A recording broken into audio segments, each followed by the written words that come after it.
In the early days of the Xianyuan world, fierce beasts ruled the land. But resources were scarce. That era would later be remembered as the Age of Desolation.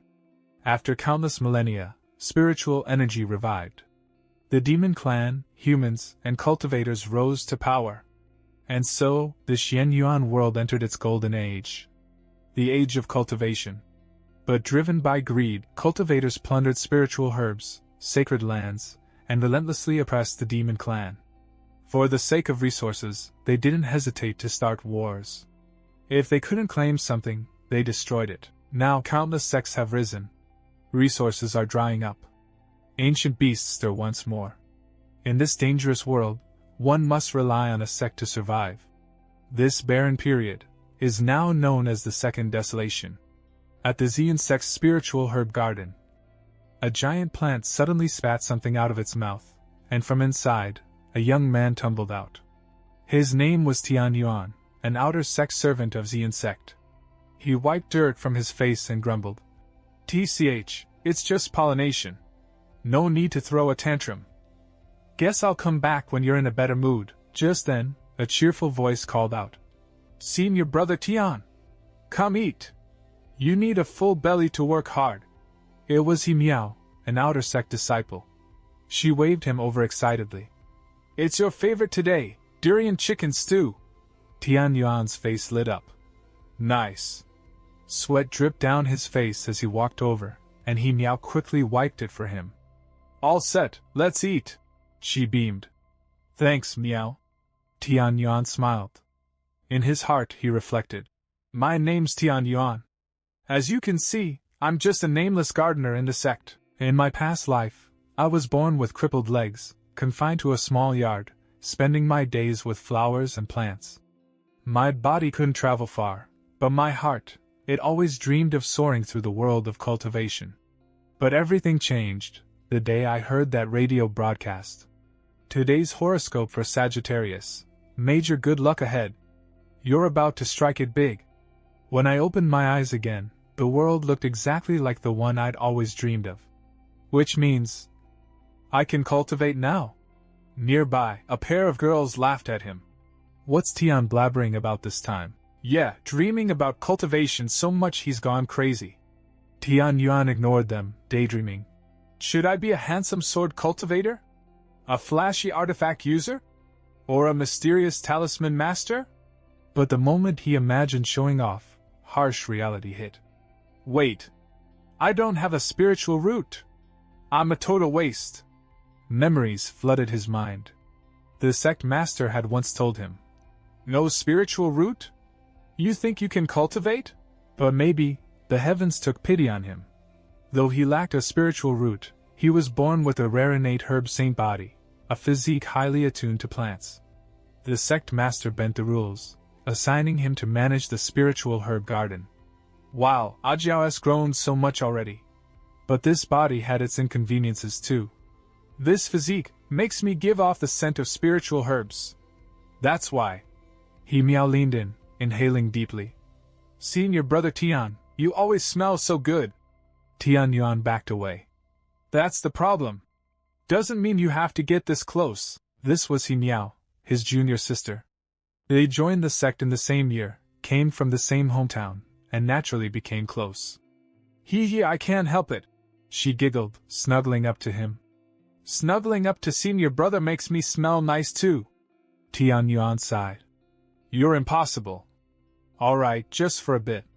You're the best, senior brother. He thought to himself. Honestly, this life isn't so bad. But then, a stern voice cut through the moment. Tianyuan! They turned to see Wen Yu, the top disciple of Xian sect. Her cold gaze made Tianyuan stiffen. The sect master entrusted you with the herb garden. Slacking off now? Are you asking for punishment? Tianyuan stammered. Ahaha.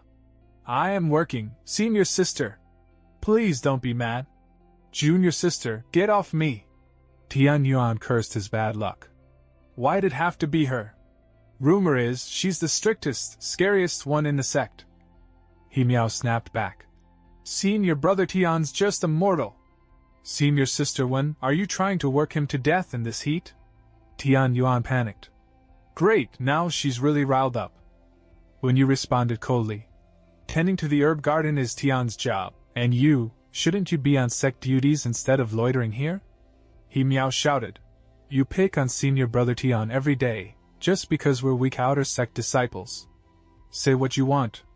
When you said flatly, I'm simply doing my duty as your senior sister. He Miao's temper flared, and she summoned her spiritual energy. I won't let you bully senior brother Tian. Tian Yuan shouted.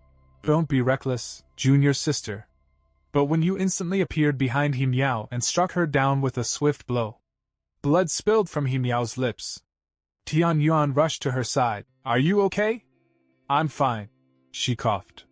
He supported her and glared at Wen Yu. Wen Yu! How could you be so harsh to your own junior sister? I simply fulfilled my role as senior sister. Take your duties more seriously. I don't want to see anyone slacking during work hours. Understood, Tian Yuan? Tian Yuan could only grit his teeth in silence. As when you left, she glanced back. Mind yourself. Tian Yuan sat He Miao down on a log. All wrapped up. Luckily, the injury isn't serious. He Miao grumbled. What gives that woman the right to be top disciple? Tian Yuan cautioned. Don't say that. Senior sister Wen is strict, sure, but she's always the first to help when there's danger. She targets you like this and you're still defending her? If only I had a wisteria herd to boost my cultivation. I wouldn't let her push us around. Tian Yuan smirked. A wisteria herb, huh? I can help with that. He Miao's eyes widened. Senior brother? You're not thinking of stealing. Should. Don't say that word. Anyway, leave it to me. She threw her arms around him. Senior brother, you're the best. Whoa, don't wipe your snot on me. But unbeknownst to them, someone was watching. It was Wen Yu, silently observing from the shadows. That night, Tian Yuan slipped into the herb garden under cover of darkness. It's late. Everyone's meditating in their caves by now. That means the herb garden's mine for the night. He started watering the herbs and placing control talismans. These weeds are getting out of hand lately. His gaze fell on the wisteria herb field. Whoa, these wisteria herbs have gotten so dense, if they're overcrowded they won't grow properly. But behind him, a cold voice spoke. Is that so? Funny. I've never heard you say that as your master. Tian Yuan turned pale. As sect master? I was just waiting for you, you believe me, right? The sect master wasn't fooled. He grabbed Tian Yuan by the throat. Caught red-handed, and still making excuses? He ordered his men. Beat him to a pulp. 3 disciples stepped forward and began mercilessly beating Tian Yuan. He Miao ran over, crying out, Master, please. If this keeps up, you'll break all his limbs. Tian Yuan, battered and bloody, looked at her with grateful eyes. She's begging for me, as expected. But then, He Miao smirked. Master, for my sake, at least let him have a complete corpse. Tian Yuan's heart shattered. He Miao, what do you mean by that? Just what it sounds like, senior brother Tian. She giggled. It's your fault for being so dense. I dropped hints for ages, and you finally steal a wisteria herb from me. Don't worry, once you're gone, I'll manage the herb garden. No more sneaking around. Tian Yuan's world collapsed. But then, a voice shouted out. Master, Tian Yuan's wrong for stealing herbs. But He Miao put him up to it. It was Wen Yu. The sect master asked. Is that true? Absolutely. I even recorded it. He Miao shouted. She's lying. She's jealous of me and Tian Yuan being together. The sect master laughed. Hee, all you've ever stolen is my heart, my sweet little treasure. Wen Yu clenched her fists in fury. If this sect can't tell right from wrong, then I won't stay another day. She unsheathed her sword and swiftly struck down Tian Yuan's attackers. Her blade lifted Tian Yuan's battered body into the air, and she carried him away. Master, they're escaping! He Miao shouted. The sect master smirked. Don't rush. Tian Yuan, barely conscious, thought. Why would she save me? Wen Yu shouted. Focus on yourself, you clueless idiot, the sect master roared, unleashing a terrifying spiritual palm that slammed them both to the ground. He Miao clapped gleefully. Master, you promised to leave his body intact. My bad. But even shattered herb saint bodies have their uses. Tian Yuan lay dying. I'm not dead yet. When you shielded me, but I'm just a mortal. I won't last. If I could start over, I'd kill them both, with my own hands. Then suddenly, a voice rang out. Congratulations, host has entered a near-death state. Activating Heaven's chosen gardener system. Tian Yuan smiled weakly. System, took you long enough. Host has successfully awakened the system. Distributing awakening reward. Tian Yuan saw the reward. Still, you came just in time. Awarded, 1 10,000-year flower spirit seed. The flower spirit seed requires the host's blood to activate. Proceed? Tian Yuan grinned, spitting out blood onto the seed. You even have to ask? Of course. Flower spirit seed, activate. Meanwhile, in the herb garden, He Miao smugly reported. That thief Tian Yuan has already been taken care of, master. About managing the herb garden. The sect master waved his hand. Relax. From now on, it's entirely your responsibility. But just then, a strange glow began to radiate from Tian Yuan's broken body. One of the nearby sect disciples noticed it, and his eyes gleamed greedily. That's gotta be something valuable. No way I'm letting that witch He Miao take all the credit for herself. I'll quietly claim it. Another disciple stopped him. Hold it. Don't forget my share. As the first disciple reached out to grab the glowing seed, it began to pulse and bloom, rapidly transforming into a cluster of enormous, radiant flowers. A burst of spiritual energy knocked both men off their feet. The sect master's face twisted in shock. What is this? He Miao stared in horror. What's happening?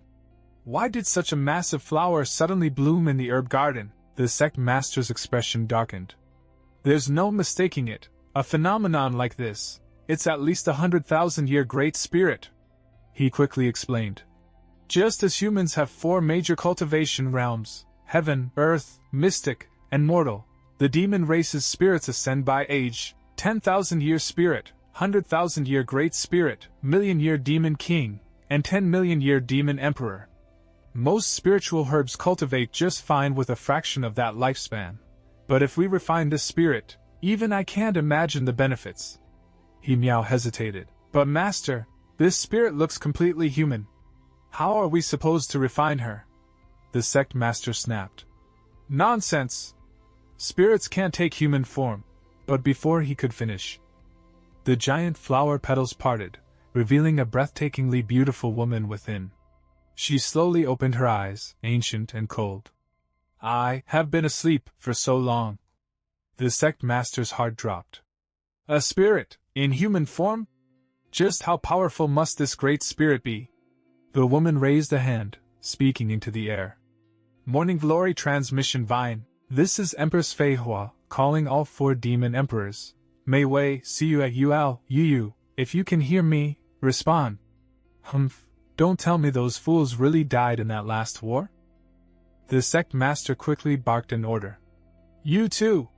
What are you standing there for? Go capture her. She's only just woken up. Her combat strength must be weak. Bring her to me, and I'll reward you handsomely.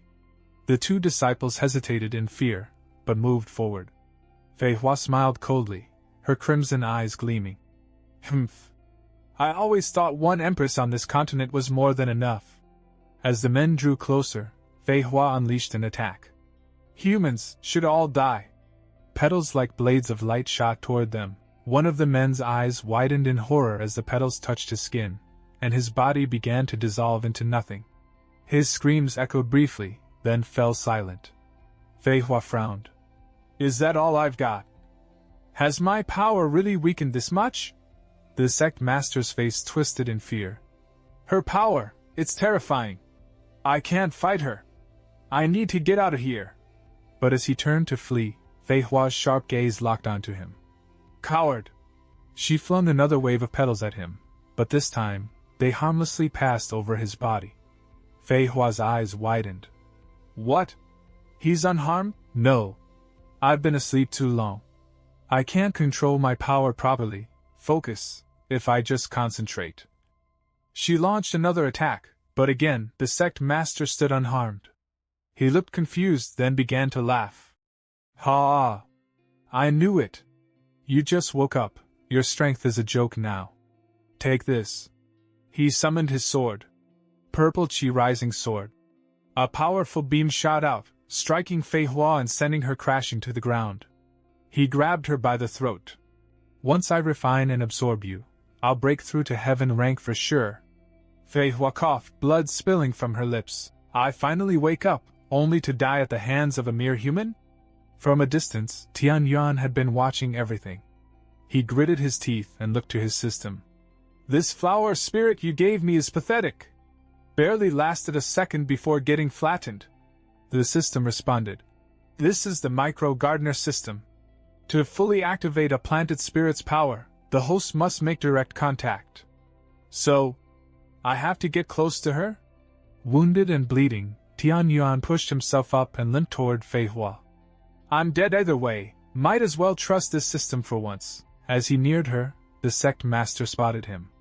You're still alive? Guess I'll finish you off myself. He slashed at Tian Yuan, who barely dodged, collapsing next to Fei Hua. Fei Hua looked up at him weakly. I am Fei Hua, Demon Empress of the Central Continent. And you think a mere human can grab my hand? Tian Yuan growled. Quit acting all high and mighty, and grab my damn hand already. The sect master stepped forward. Still alive? I'll crush you myself. Fei Hua glared. Humans, pathetic to the very end. Even with death staring you in the face, you still dare to defile me? But then, she noticed Tian Yuan's outstretched hand. His scent, it's oddly comforting, strangely soothing. My body, it's moving toward him on its own, but no way am I letting a human touch me. But before she could pull away, Tian Yuan grabbed her ankle. A system notification chimed. Congratulations. Host has successfully made contact with the planted spirit. A brilliant light erupted. Awakened active talent, unlocked. Tian Yuan blinked. Wait, the power you mentioned, you mean I'm planting this great spirit inside my dantian? Fei Hua's face twisted in disbelief. Even a dantian is a field? How did I end up here? She felt her strength start to return. The system spoke again. Detected spirit herbs successfully planted within host's dantian. Exalting Sade's energy. The sect master's face contorted in rage. Enough games! You stole my spirit, now I'll rip her out of you. Tian Yuan panicked. System, help! Initiating plant-human fusion. A green light enveloped Tian Yuan, his body transforming. He let out a powerful roar as his strength surged. In one strike, he demolished the massive stone gate at the garden's entrance. The sect master barely dodged, his face pale as he looked back at the shattered gate. Sweat dripped from his brow. What is this power? Tian Yuan floated in the air, his new form part human, part plant. Vines coiled around his arms, petals glowing along his skin. The system cheerfully announced. Plant-human fusion form unlocked. Tian Yuan looked at himself and groaned. Seriously? That's the name you went with? Couldn't you think of something cooler? Both of them were hiding in fear, peeking out from behind cover. Holy crap! One of them whispered. That sword strike was insane! Is this really the same useless Tian Yuan we know? Tian Yuan stood calmly, staring at the power surging in his hand. My control still sucks, he muttered. The slash veered off target. No way I should miss from this distance. The sect master was still seething with rage, but before he could act, Tian Yuan unleashed another vicious attack at him. The sect master's eyes widened. That power, terrifying! What happened to this kid's body? He barely managed to block the strike, but Tian Yuan was already behind him, launching another attack. This time, the blade cut him slightly. Tian Yuan grinned coldly. I'll use your blood to kickstart my journey to the top. The sect master, though shaken, kept silent. Then, gathering his strength, he growled, "You reckless fool! Swinging your sword like a man and thinking my blood will help you rise?" In the next instant, the sect master transformed, his aura swelling. Both Tian Yuan and Fei Hua stared in shock. Fei Hua scoffed. "You're a straight-up pervert," the sect master sneered. "Xian sword technique. Purple mood activate!" And in a flash, he charged at Tian Yuan, much faster than before. Tian Yuan dodged swiftly, but noted the speed. "So fast. But you think your purple mood works on a plant-type cultivator like me?" The two clashed for a while, strikes and counters lighting up the battlefield. But one of the sect master's attacks finally connected, shattering part of the mask on Tian Yuan's face. The sect master grinned cruelly, attacking again. "Even with all that power, you're still trash. Years of cultivation, experience, things you'll never catch up to. Let's see how long you can last." Fei Hua watched the fight from inside Tian Yuan's consciousness. As expected, she thought grimly. Even with my power, a mere human can't control it properly. Am I really going to die right after waking up? But just then, a flash of light caught her eye. "What is that?" Outside, Tian Yuan taunted the sect master. "I've written over a dozen cultivation novels, old man. First time someone's told me I lack experience. It's just about using high-frequency spiritual energy to boost the blade. You really think I can't pull that off?" The sect master's expression darkened. "Your sword can regenerate? I underestimated you." Tian Yuan smirked. "Damn right. It's longer and sharper now." Hearing their ridiculous banter, Fei Hua shouted angrily. "Will you two idiots fight properly already?" Tian Yuan chuckled. "Every cultivation technique boils down to controlling spiritual energy. Project it, restrain it. Watch closely. I call this move Death Beneath the Bloom." A massive explosion shook the ground, sending the sect master flying. Fei Hua's eyes widened as she realized what had happened. He used plant properties to absorb spiritual energy faster, then unleashed it all at once. His spiritual energy control, it even surpasses mine. But Tian Yuan didn't stop. He summoned dozens of flower-shaped spiritual attacks, which burst like bombs around the sect master. From afar, Miao watched in panic. Damn it, the old guy's actually losing to Tian Yuan? Was all my sacrifice for nothing? Now heavily wounded, the sect master fell to one knee. "Wait," he gasped. "For the sake of our master-disciple bond, spare me. The herb garden is yours. And you can enjoy Miao however you like." Tian Yuan smirked darkly. "Sure. I won't kill you. Our bond was ruined by that treacherous girl. Kill her, and maybe we can patch things up."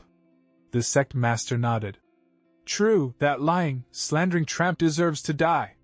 Miao's face went pale. She turned to run, crying out, "No! I don't want to die!" But before she could escape, the sect master struck her from behind, piercing her chest. "For your master's sake, just sacrifice yourself for now. That brat can't stay in this state forever. I'll avenge you later." Inside, Fei Hua watched grimly. "Foolish, soft-hearted kid. You still don't get how cruel humans can be." Suddenly, she noticed something. Tian Yuan raised his hand, launching a final, devastating attack that killed the sect master. Before dying, the old man gasped. "You tricked me?" Tian Yuan laughed. "I've written enough novels to know exactly how villains like you operate." At that moment, the spirit flower seed emerged from Tian Yuan's body, blooming into a magnificent flower. The energy drain left him weak, and he staggered. Fei Hua appeared before him, smiling slyly. "Not bad, you humans are amusing. Now kiss my toes and become my exclusive servant. I might spare you." Tian Yuan's hand trembled as he reached out, but then he swatted her foot away. "You've lost your mind. A summoned spirit trying to make me her master? Get real." Furious, Fei Hua shouted, "Filthy brat, I'll kill you myself." But the moment she got close to Tian Yuan, her expression shifted. "What's happening? I got hit by a human, so why am I feeling this fluttery sensation? Something's wrong, his whole body radiates this intoxicating aura." Unable to resist, she grabbed Tian Yuan and kissed him. Not good. I can't control my body at all, she thought. Tian Yuan froze, utterly stunned. Fei Hua pulled back, her face flushed and furious. That was my first kiss, you bastard! Tian Yuan tries to bring Fei Hua back to her senses and yells, What do you think you're doing? But Fei Hua remains dazed, murmuring, It's not enough. Tian Yuan thinks to himself. Just being near him restores my drained body. Suddenly, Fei Hua kisses him again. Tian Yuan clenches his fists and thinks, Don't even think about escaping. He gasps. I almost suffocated. Fei Hua, panting, replies, Ha! Ha! That should be enough. I think. But in the next moment, she snaps out of her daze, eyes burning with fury. Damn you, human scum! What kind of wicked spell did you cast on me? Let me go, or I'll rearrange your face. Tian Yuan retorts, You're the one who forced yourself on me. I didn't do anything. You stole my first kiss the moment you appeared, you big pervert. Fei Hua, flustered, yells back, Do you think that wasn't my first kiss too? That makes us even. Tian Yuan stares at her in disbelief. You're a 10,000-year-old demon. And that was your first kiss? Fei Hua snaps. Is that any of your business? Absurd. Me, a mighty demon, acting like a fool before a mere human. Even if you saved me, you'd be better off as a corpse that can't talk. Tian Yuan shouts. Stop casually talking about silencing me. But just then, Fei Hua senses something. Huh? My powers. They're returning? Is it because of this human? Sensing an opportunity, Tian Yuan tries to escape. Meanwhile, Fei Hua thinks, Every time I get near this human, I can't resist absorbing his energy. Damn it. I'll have to kill him eventually. But for now, I'll use him to restore my strength. She summons her vines and captures him again. Tian Yuan screams, Don't you dare try anything funny. I'm your master. Fei Hua ignores him. Quick! Give me more! Tian Yuan yells. What the hell do you want me to give you? Fei Hua demands. It's still not enough. Not nearly enough. She begins licking his body to absorb his energy. Tian Yuan cries out. Please don't bite me. Fei Hua responds. Power! Let me absorb more. What's wrong? You forced me into this. Can't even last a little? Tian Yuan feels like his soul is leaving his body. Weakly, he whispers. I can't. Not a single drop left. Fei Hua scoffs. Humph. I'll spare you for now. But don't think this is over, Tian Yuan grumbles. You beast. Fei Hua snaps back. I'm a plant. But inwardly she worries. The power I regained would vanish in a single fight. This man can't die yet. Just then, the voices of disciples echo from outside. The formation is repaired. Quick, get inside. Several disciples rush in. One of them gasps. The sect master's aura. It's gone. Another disciple shouts. Sect master! Your disciple, Xian Sheng, is here to aid you. It's Xian Sheng, second senior brother of Xian sect, mid-stage yellow realm cultivator. Fei Hua narrows her eyes and points at them. Where did these pests crawl out from? Tian Yuan, alarmed, yells. Stop! Don't attack. This confuses Fei Hua. Tian Yuan thinks, most of these disciples are innocent. I can't let her go on a killing spree. But Fei Hua ignores him and kicks Tian Yuan in the head, preparing an attack. Get lost, or I'll kill you too. She unleashes a terrifying blast. The disciples barely dodge, trembling in fear. Fei Hua, shocked, mutters, It missed? You brat. What trick did you pull? Tian Yuan, struggling, breaks free from her vines. Don't forget, you were grown from my dantian. Without my permission, you can't use your power freely, but Fei Hua punches him in the face, laughing. Ha ha ha, seems your own kind doesn't even appreciate your help. As expected, the human race is full of ungrateful beasts. Then Xian Sheng spots Tian Yuan, walks over, and steps on his chest. You were right. He just fought Master Xian. He must be exhausted. Once I become sect master, I'll reward you all handsomely. His lackeys chime in. Did he really defeat the sect master? Thank you, second brother Xian. Tian Yuan gasps. Are you insane? I'm trying to save you. But Xian Xing doesn't care. He beats Tian Yuan viciously. Die. Die. Once you're dead, the sect master's seat will be mine. And so will your horned woman. Ha! Fei Hua, furious, yells. Watch your filthy mouth, you insect. Who said I was his woman? But the moment Tian Yuan coughs up blood, Fei Hua also spits out blood, stunned. As Xian Xing raises his sword to finish Tian Yuan, the latter thinks, if that hammer hits me, I'm dead. I still have a bit of power left from my plant form. I have to use it now. He strikes with his remaining strength, blasting Xian Xing backward. The disciples panic. Senior brother Xian. Are you okay? Xian Xing grits his teeth. I'm fine. Just bluff. He didn't even scratch me. Tian Yuan stands up. You think I was bluffing? Feeling a strange warmth below your stomach yet? Xian Xing, confused, looks down. Now that you mention it, it's kind of comfortable. My pants. Tian Yuan smirks. That's the technique. Once she breaks all techniques. I just injected spiritual power into your dantian. Xian Xing, embarrassed, growls. That's just a cheap trick to make me pee myself. Your strength is only early yellow realm. Tian Yuan, charging again, shouts. You won't listen, huh? Then I'll beat the piss out of you for real. Xian Xing, roaring. The sect master's seat is mine. The two start brawling like children, making Fei Hua yawn. So boring. But how can a human use demonic power? If I can't use it, I'll just give it back to him. She focuses and sends power to Tian Yuan. Don't disappoint me, human brat. Suddenly, Tian Yuan feels a surge. He looks at his hand. It glows with pink demonic energy. He strikes Xian Xing. Boom! Xian Xing's clothes explode off, his body trembling.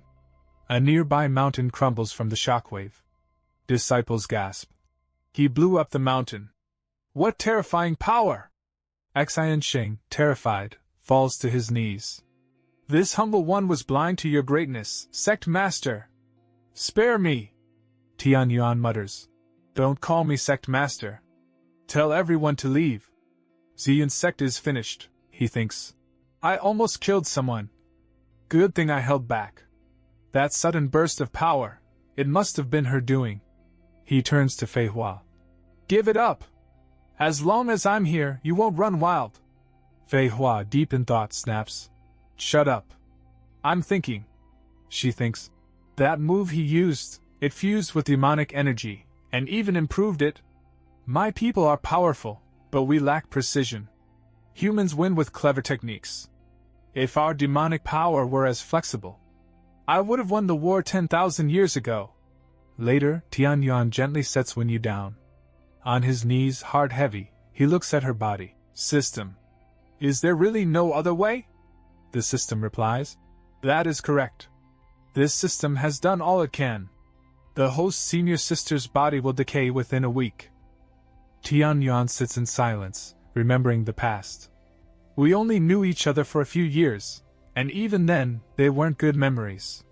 But today, I finally realized, I misunderstood you. You were never targeting me. You've always been that righteous, fearless senior sister. He clutches his chest, eyes trembling. Is there really nothing I can do to save her? No. This is the cultivation world. There has to be some miraculous treasure out there that can bring her back. He calls out. System. Search this world for any spiritual plants that can save a life. The system begins scanning. Countless options appear before him. Tian Yuan grins. Ha! That's the Heavenly Gardener system for you. Of course you've got a full plant encyclopedia. Guess those 10 years of writing web novels weren't a total waste. The system responds. Search complete. 15 results found. System results. Mycelium cordylers, used by the corpse sect to create living corpses. Blue Silver Emperor. The plant's spirit takes over the body. J. Headqing creates the illusion of revival, but the person stays dead. Tian Yuan frowns. What the hell? Get serious. What are these dumb options? The system calmly replies. No need to panic, host. I will go through them one by one. But then something catches Tian Yuan's eye. Immortal lotus root. Plant it before decomposition begins. The dead will be revived as a lotus spirit, preserving their memories and personality. Tian Yuan's heart races. This. It's the only one that can preserve her mind. But she wouldn't even be human anymore. He clenches his fists and shouts. Doesn't matter. Saving her comes first. System. Mark the location of the immortal lotus root, the system replies bluntly.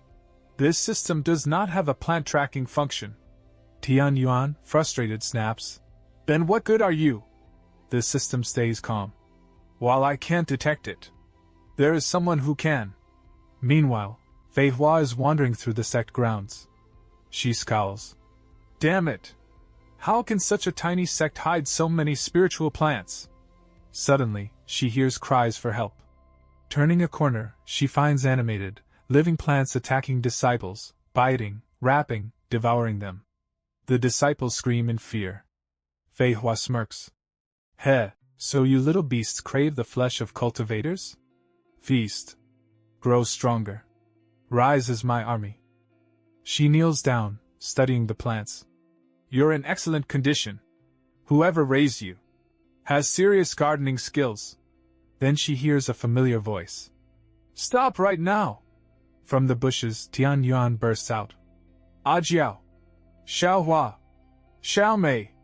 What the? When did my garden turn into a jungle? Hey! No eating humans, got it? He gently scolds the plants like misbehaving pets. Spit out whatever disciples you've eaten so far, come on. To everyone's shock, the plants obey.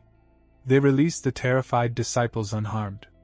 Fei Hua watches, impressed. Interesting. Never thought spiritual plants would listen to you. Aside from the 4 demon emperors and me, you're the only one. Tian Yuan beams proudly. Of course.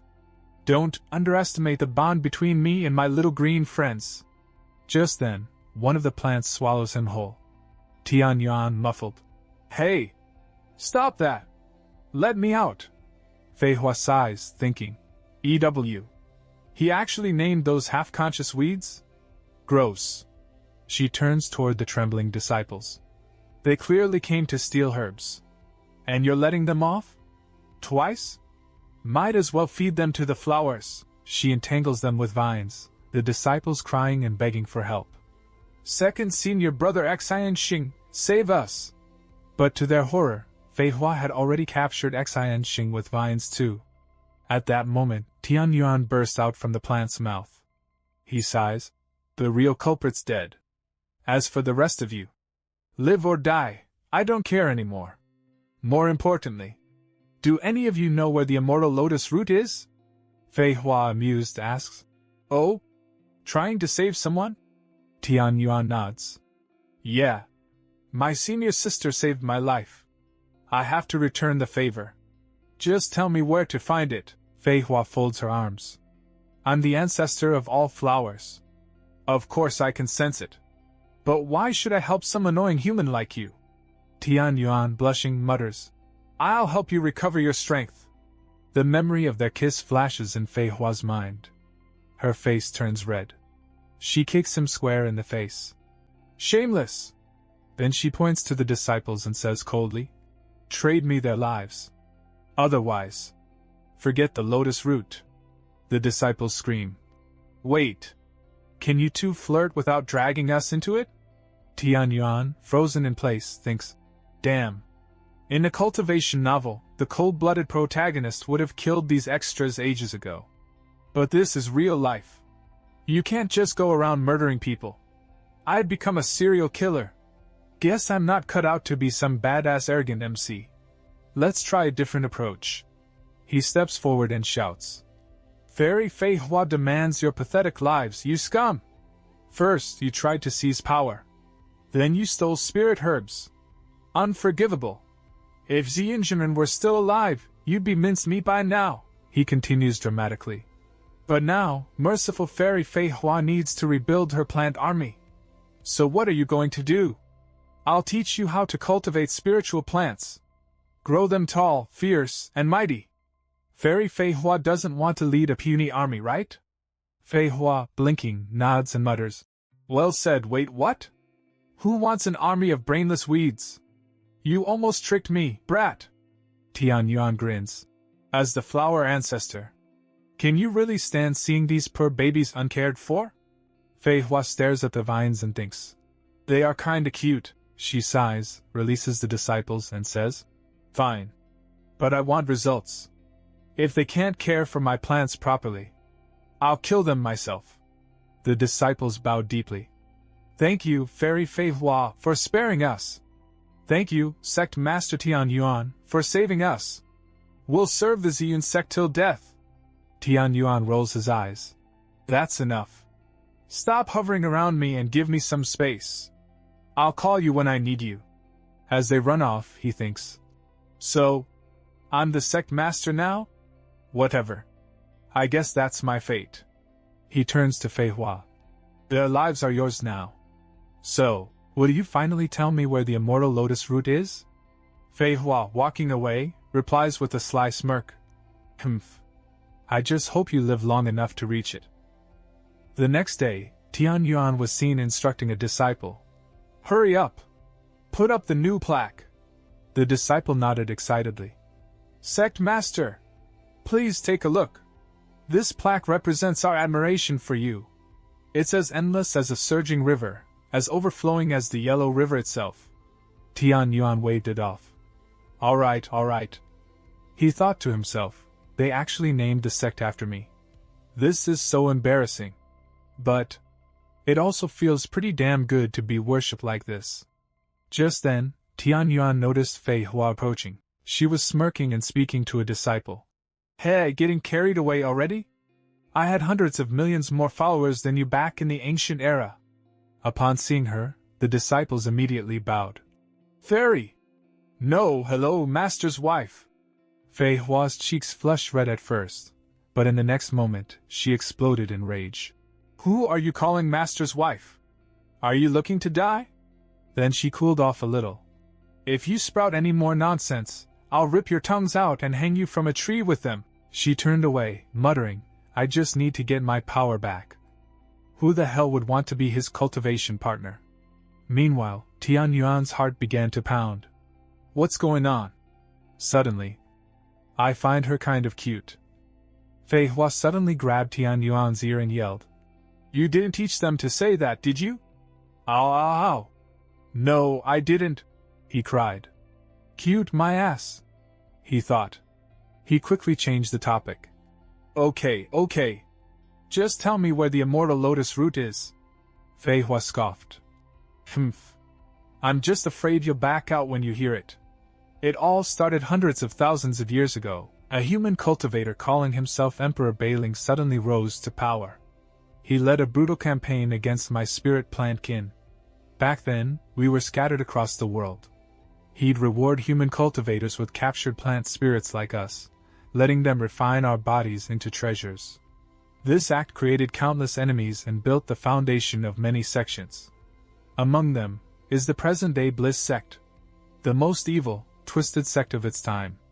I can sense it, the immortal lotus root is there. Tian Yuan frowned. But it's been so long. How do you know the Bliss sect still exists? Humph, Fei Hua said. Because the purple mood technique is the Bliss sect's secret art. With your current strength, you'd be walking into your death. Those perverted scum. I feel sick just thinking about them. Yeah, that does sound pretty evil and twisted, Tian Yuan admitted. So I advise you to wait until I've recovered my strength, Fei Hua said. Does he think I'm some thirsty, promiscuous woman? Just to do that kind of thing. No way, Tian Yuan barked. If we delay any longer, senior sister will be done for. You promised to help me. Hurry up and think of something, omnipotent fairy Fei Hua. She punched him hard. Don't get handsy. You're not allowed to touch me unless it's to restore my power. Otherwise, your precious senior sister can go die. Fine. Tian Yuan grumbled. As long as you save her, I'll listen to you. Fei Hua thought, every time this human gets close, my heart starts pounding. I can't let him near me so casually. She said, if you don't have enough power, there are still ways around it. As long as I'm here, there's no problem. But you must obey my commands. Understand? I'll get ready right away. Hey, anyone here have a storage ring? Tian Yuan thought, I need to bring senior sister's body along so I can resurrect her immediately. One disciple stepped forward. Our report. I have one. I'll take you to perfected Master Ziyun's treasury. Tian Yuan's eyes lit up. Here we are. Hee. The old geezer left behind some loot. A classic cultivation novel moment. Fei Hua narrowed her eyes, thinking, this kid is so naive, which makes him easier to control. Just be a good little puppet. And if I find Mei Wei there, another chance to start a celestial war will be mine. A while later, Tian Yuan examined a pill in his hand. So this is a marrow-cleansing pill? Looks just like they're described in novels. He turned to the system window. System, can I use this thing? The system replied. The host's cultivation system is different. Consuming medicinal pills will be of little use. Tian Yuan handed it to the disciple. Fine, it's yours. The disciple was stunned. Sect Master, aren't you going to use it yourself? I have my own opportunities. I don't need something so mundane. Two disciples whispered. Did you hear that? He just called a high-grade spirit pill mundane, and he's always talking to the air. Maybe there's a powerful expert living in his consciousness? Sect Master Tian Yuan's power is bottomless. He controls a demon emperor and acts so low-key, truly unfathomable. Tian Yuan chuckled to himself. Heh, they're hyping me up on their own. So these misunderstanding comedy tropes really do exist. But if I want total loyalty, this still isn't enough. He cleared his throat. Ahem. Since you've glimpsed my true power, I'll no longer hide it. I am the reincarnation of a celestial. Joining the Ziyun sect was merely part of my mortal trial. If any of you feign loyalty, I won't even need to act. The restrictions I've placed on you will blow you up into flower fertilizer. The disciples panicked. Restrictions? When did he place them? Tian Yuan tossed them treasure. But I'm not unreasonable. These pills will be distributed to all disciples to boost cultivation. He thought, give them a little sweetness, and they'll ignore all the plot holes and follow me wholeheartedly. The disciples cheered. Sect Master Tian saved our lives and gave us a chance to grow stronger. We'll take great care of the spirit plants. We won't disappoint. Tian Yuan handed a flower to the first disciple. By the way, I'll be leaving the sect for a few days. What's your name? I'm leaving this place in your care. If there's an emergency, crush this voice-transmitting flower. He thought, this kid looks like he gets bullied daily. Give him a little authority, and he'll keep the others in check. The disciple nervously smiled. I am called Xiao Miguel. Why me? Xiao Miguel panicked. Has he seen through my disguise? I heard the new sect master is a pervert who does indecent things in broad daylight. Is he hinting at something? Tian Yuan frowned. That sounds like a girl's name. Wah. I've been exposed, she thought. But Tian Yuan just shrugged. Never mind. Get to work. If you slack off, I'll have Fei Hua punish you. Keep a close eye on everyone. After Tian Yuan left, the other disciples gathered. Time to hand out the goods to the brothers. Miguel, don't forget us when you get promoted. Tian Yuan smirked. Let's see how you high and mighty cultivators like being my underlings. Finally, the treasury is all mine. He dug through the stash. Let's see if there's a weapon that suits me. HM? The cloud-stirring sword? Isn't that the old geezer Ziyun's favorite weapon? Nice sword. It's mine now. He drew the sword from the ring. And to his shock, it transformed into a hoe. What the system? He shouted. What's going on? The system replied. The cloud-stirring sword possesses a divine sense. It automatically transformed into the magical artifact best suited for the host. The host smacked him across the face. Why is this stupid hoe hitting me? Tian Yuan screamed. It says it is not a stupid sword.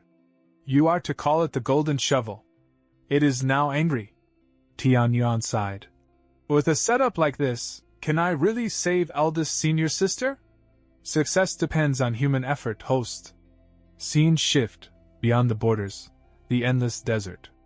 Suddenly, a massive whale-like beast burst from beneath the sands. The insect, damn it! It roared.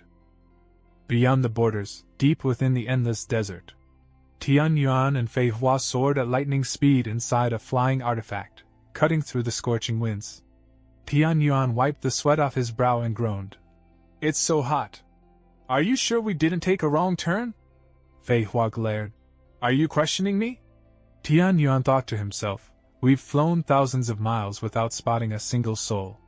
This Xianyuan world is desolate. My understanding of this realm is too shallow. I can't just rely on a stolen sect's name. I need intel, fast. Suddenly, the system chimed in. Alert! Host's spiritual power has been depleted. Golden Shovel will make an emergency landing. Tian Yuan panicked. Damn system! Why didn't you say so sooner? The system replied calmly. Host never asked. Crash. The artifact spiraled down, crash landing into the sands. Tian Yuan groaned. Hiss. I fell from that high and I'm still alive. My luck really is. But just then, he noticed Fei Hua beneath him, blushing furiously, her face turning crimson. Slap! She smacked him hard, grabbed his collar, and yelled. What's so great? You call this luck? Tian Yuan gasped. Stop hitting me! It's not my fault! The golden shovel just drains too much spiritual power. Fei Hua fumed. And who's using up my spiritual power? The bickering escalated, until suddenly, a mysterious masked man appeared, pointing accusingly. How dare you commit such shameless acts in broad daylight? Today, I, Li Tang, shall deliver justice on behalf of the heavens. With a shout, he unleashed. Quicksand burial! A wave of sand engulfed Tian Yuan and Fei Hua, trapping them. Li Tang laughed wickedly. It worked!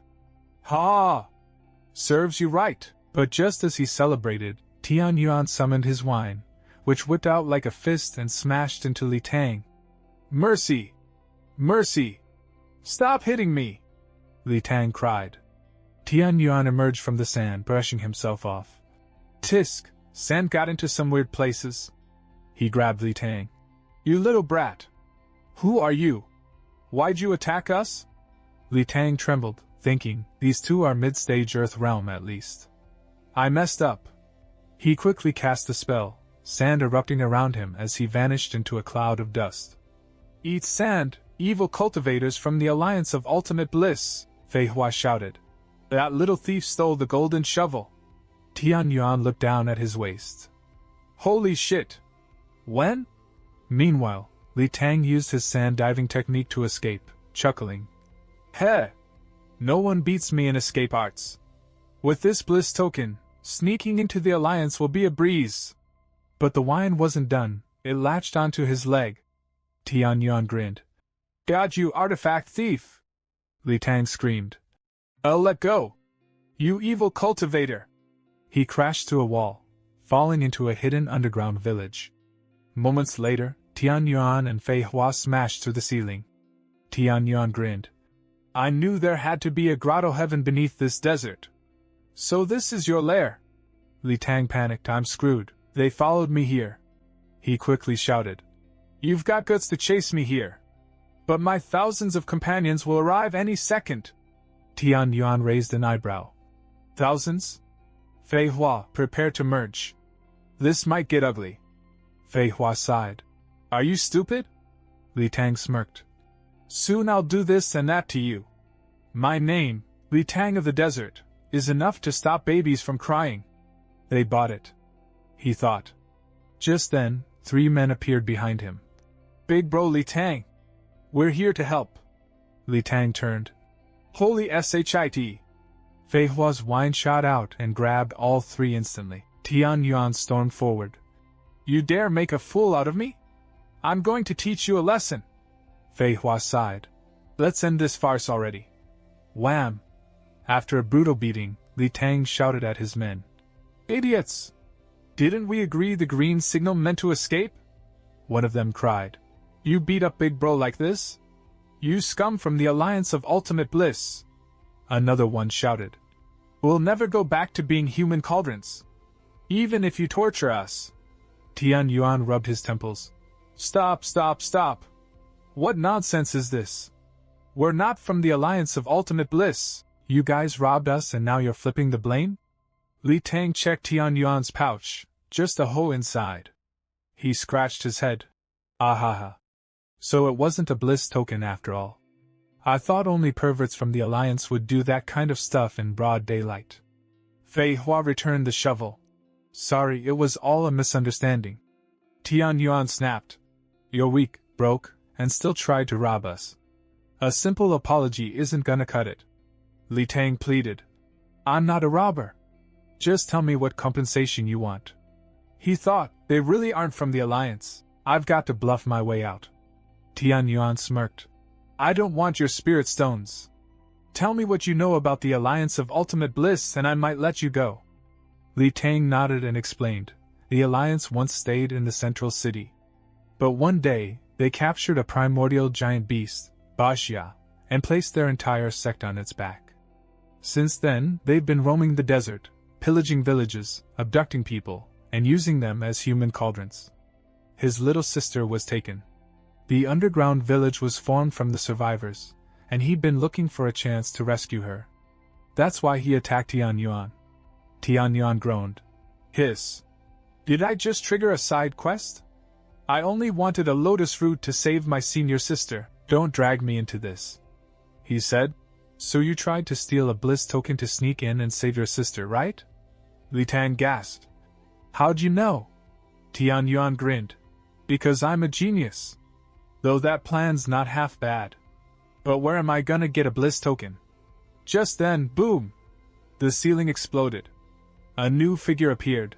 I knew there had to be a grotto heaven here. Looks like this is the Yisha clan's lair. Tian Yuan gritted his teeth. "But aren't those MY lines?" Then, one thug laughs. "So this is where the last of the Yisha clan are hiding." The second thug sneers. "Catching them all would be a huge score." The first thug grins wickedly. "Just thinking about it. My bliss token is trembling with excitement." Watching them from the shadows, Li Tang panics. "Crap! Did my fight attract them? That pressure. Mystic Realm cultivators? I can't take them alone. I'll have to trick them into helping me. Time to play the victim." Beside her, Tian Yuan looks at the two thugs and thinks, "Ugh, who are these creeps?" Li Tang turns to him dramatically and pleads, "Fellow Taoists, please help me. Take the children and run. My name is Li Tang. I don't think I'm going to make it." But the children, they're innocent. They're the Yusha clan's last hope. Then she rushes at the two thugs yelling, "Die, you perverts!" While charging, she thinks, "I laid it on thick. Anyone would feel compelled to help." Besides, these two clearly hate the Alliance of Ultimate Bliss too. The first thug scoffs. "A mere yellow realm cultivator dares to fight us." The second thug grins. "A masochist? I like it." They both attack Li Tang. She's shocked as they grab her using overwhelming pressure. She screams inside her head. Why isn't he helping yet? God, it hurts. My bones, they're cracking. Their power forces the truth out. Li Tang's disguise shatters. She's actually a girl. The thugs are delighted. Ho ho ho. She's a real beauty. Ooh, what a fine little treat. One of them steps closer. Break her in first, then give her to me. Let me get the first taste. Li Tang shouts in rage. You beasts! Suddenly, Tian Yuan grabs the thug's wrist and says calmly, That was your punishment for trying to guilt-trip me. I hate guilt-tripping. The thug yanks his hand away, furious. You think this trick will work on me? So, you want to play the hero saving the girl? The other adds mockingly. Do you need that silly magic artifact to fly? The first thug yells. Help! I've been challenged by a weakling mortal. Tian Yuan glares at them. You think this is funny? I'll show you what a mortal can do. He turns to Fei Hua. Fei Hua. Combine. But Fei Hua is cowering in a corner. EW. There's no way I'm fighting these disgusting creeps. I'll transfer my demonic power to you, deal with them yourself. The thugs laugh. He, relying on a woman? Your pathetic act is turning me off. In a moment I'll let you taste what it's like to be a woman. Tian Yuan thinks. Fine. With Fei Hua's demonic power, even a mortal like me created his own techniques. Let's see if I can beat mystic round cultivators. He attacks them with his uprooting a mountain move. It's devastating, so powerful that Fei Hua is shocked. The demonic energy is draining fast. There's no doubt. He's creating techniques with pure demonic force. Tian Yuan defeats the thugs and rescues Li Tang. She's trembling as he brings her down. Such terrifying power. Benefactor, what's your cultivation level?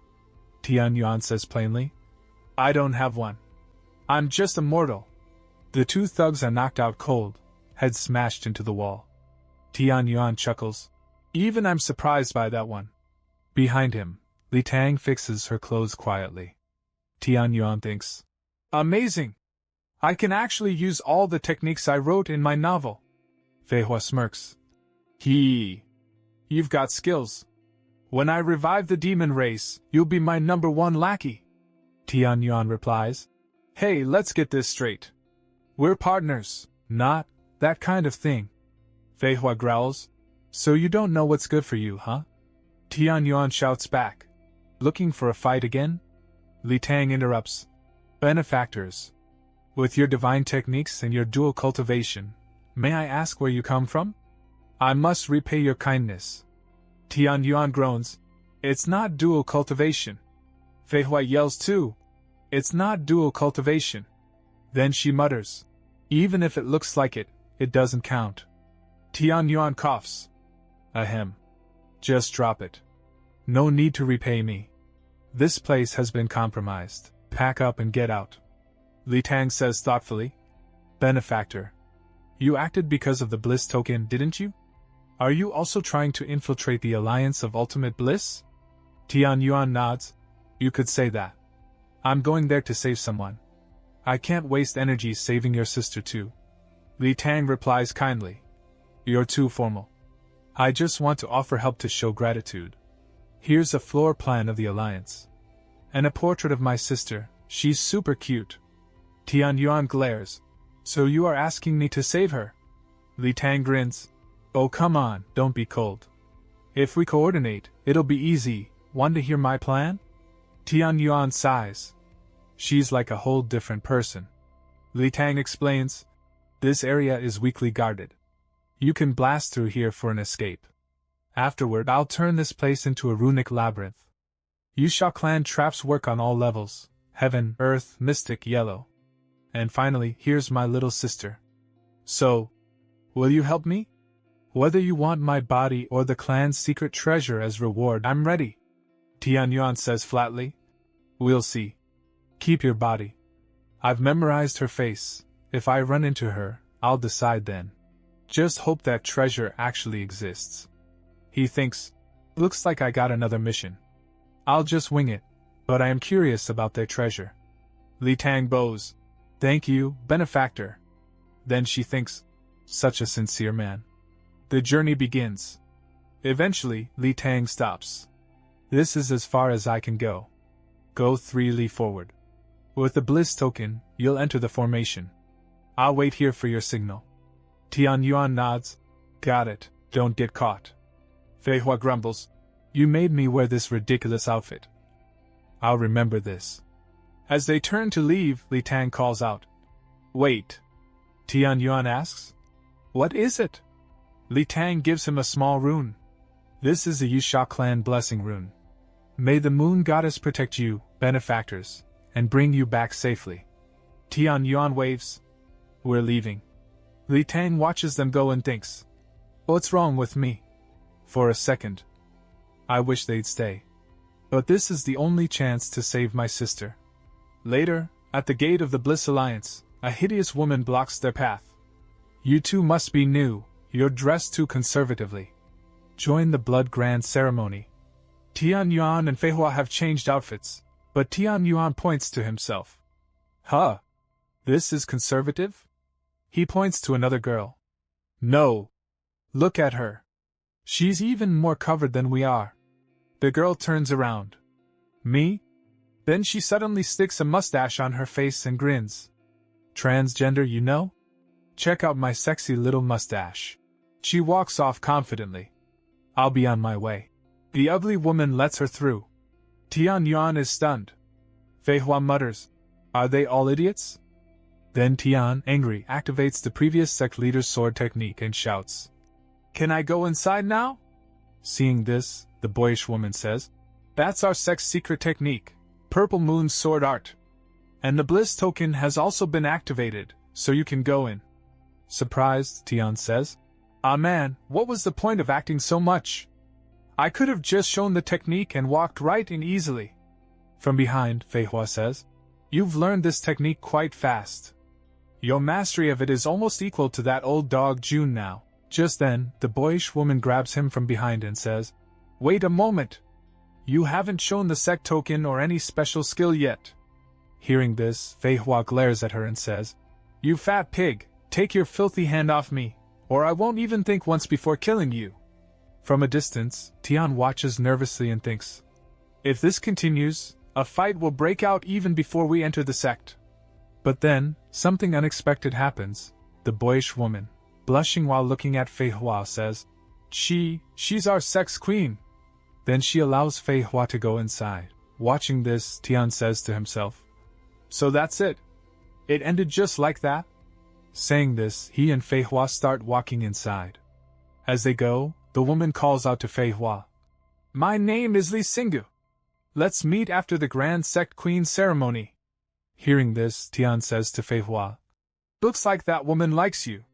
Fei Hua replies coldly, "Just ignore that disgusting woman." Scene shifts to the alliance of the Ultimate Bliss Sect, inside the inner hall, where one of the three heroes of the Bliss Sect, a fat woman named Bo Gang, is shouting, "My favorite subordinate Fubua's life tablet has shattered. I demand justice." Hearing this, another of the three heroes, Master Kucha, says, "If the life tablet has shattered, it means that person is already dead. That was his fate. There's no need to be so upset about it."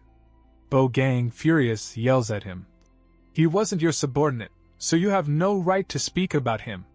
Master Kucha snaps, "Shut up, you fat pig." Just then, one of Kucha's own disciples' life tablets also breaks. He falls to his knees crying, "My beloved disciple Beanpole's life tablet has shattered.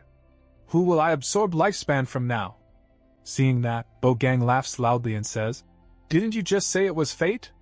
Angry, Kucha growls, "What did you just say? I'll kill you!" But a commanding voice interrupts, "Both of you, be silent."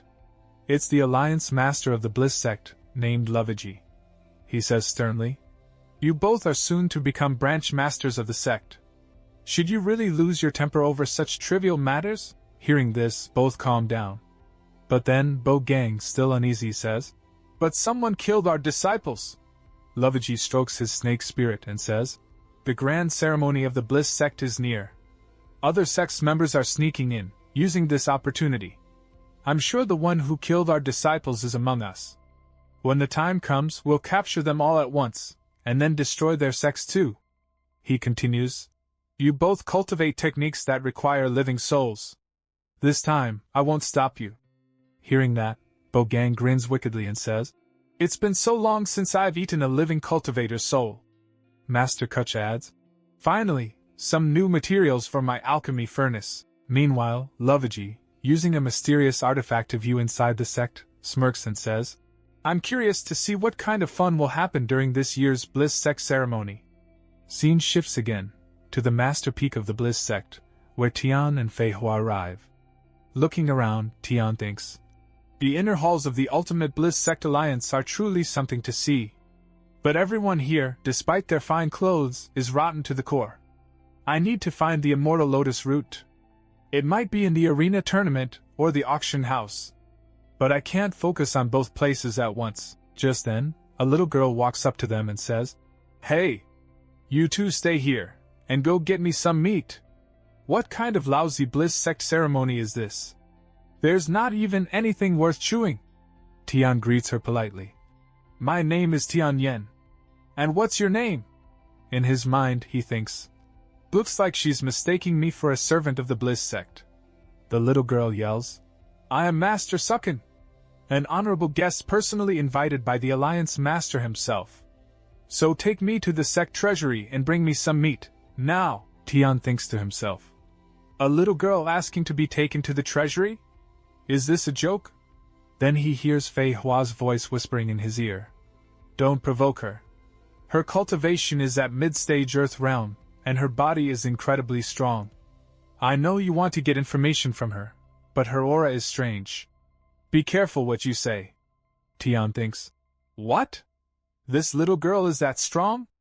Could she actually be an old woman skilled in body tempering? The more suspicious she is, the more opportunities she might bring me. It seems her goal might be the same as mine, so maybe I can gamble on this. Smiling, he says to Sukken, Of course, I'll find you some meat. He then takes her into a separate room. Looking around, Sukken says, This doesn't look like a treasury at all. Tian stares at her and says, You're right. This isn't the treasury. And I know you're not really here for meat. The little girl glares and shouts, What do you mean? Are you saying you've been fooling me this whole time? Feeling her aura, Tian thinks, I guessed right. She's no honored guest of the sect.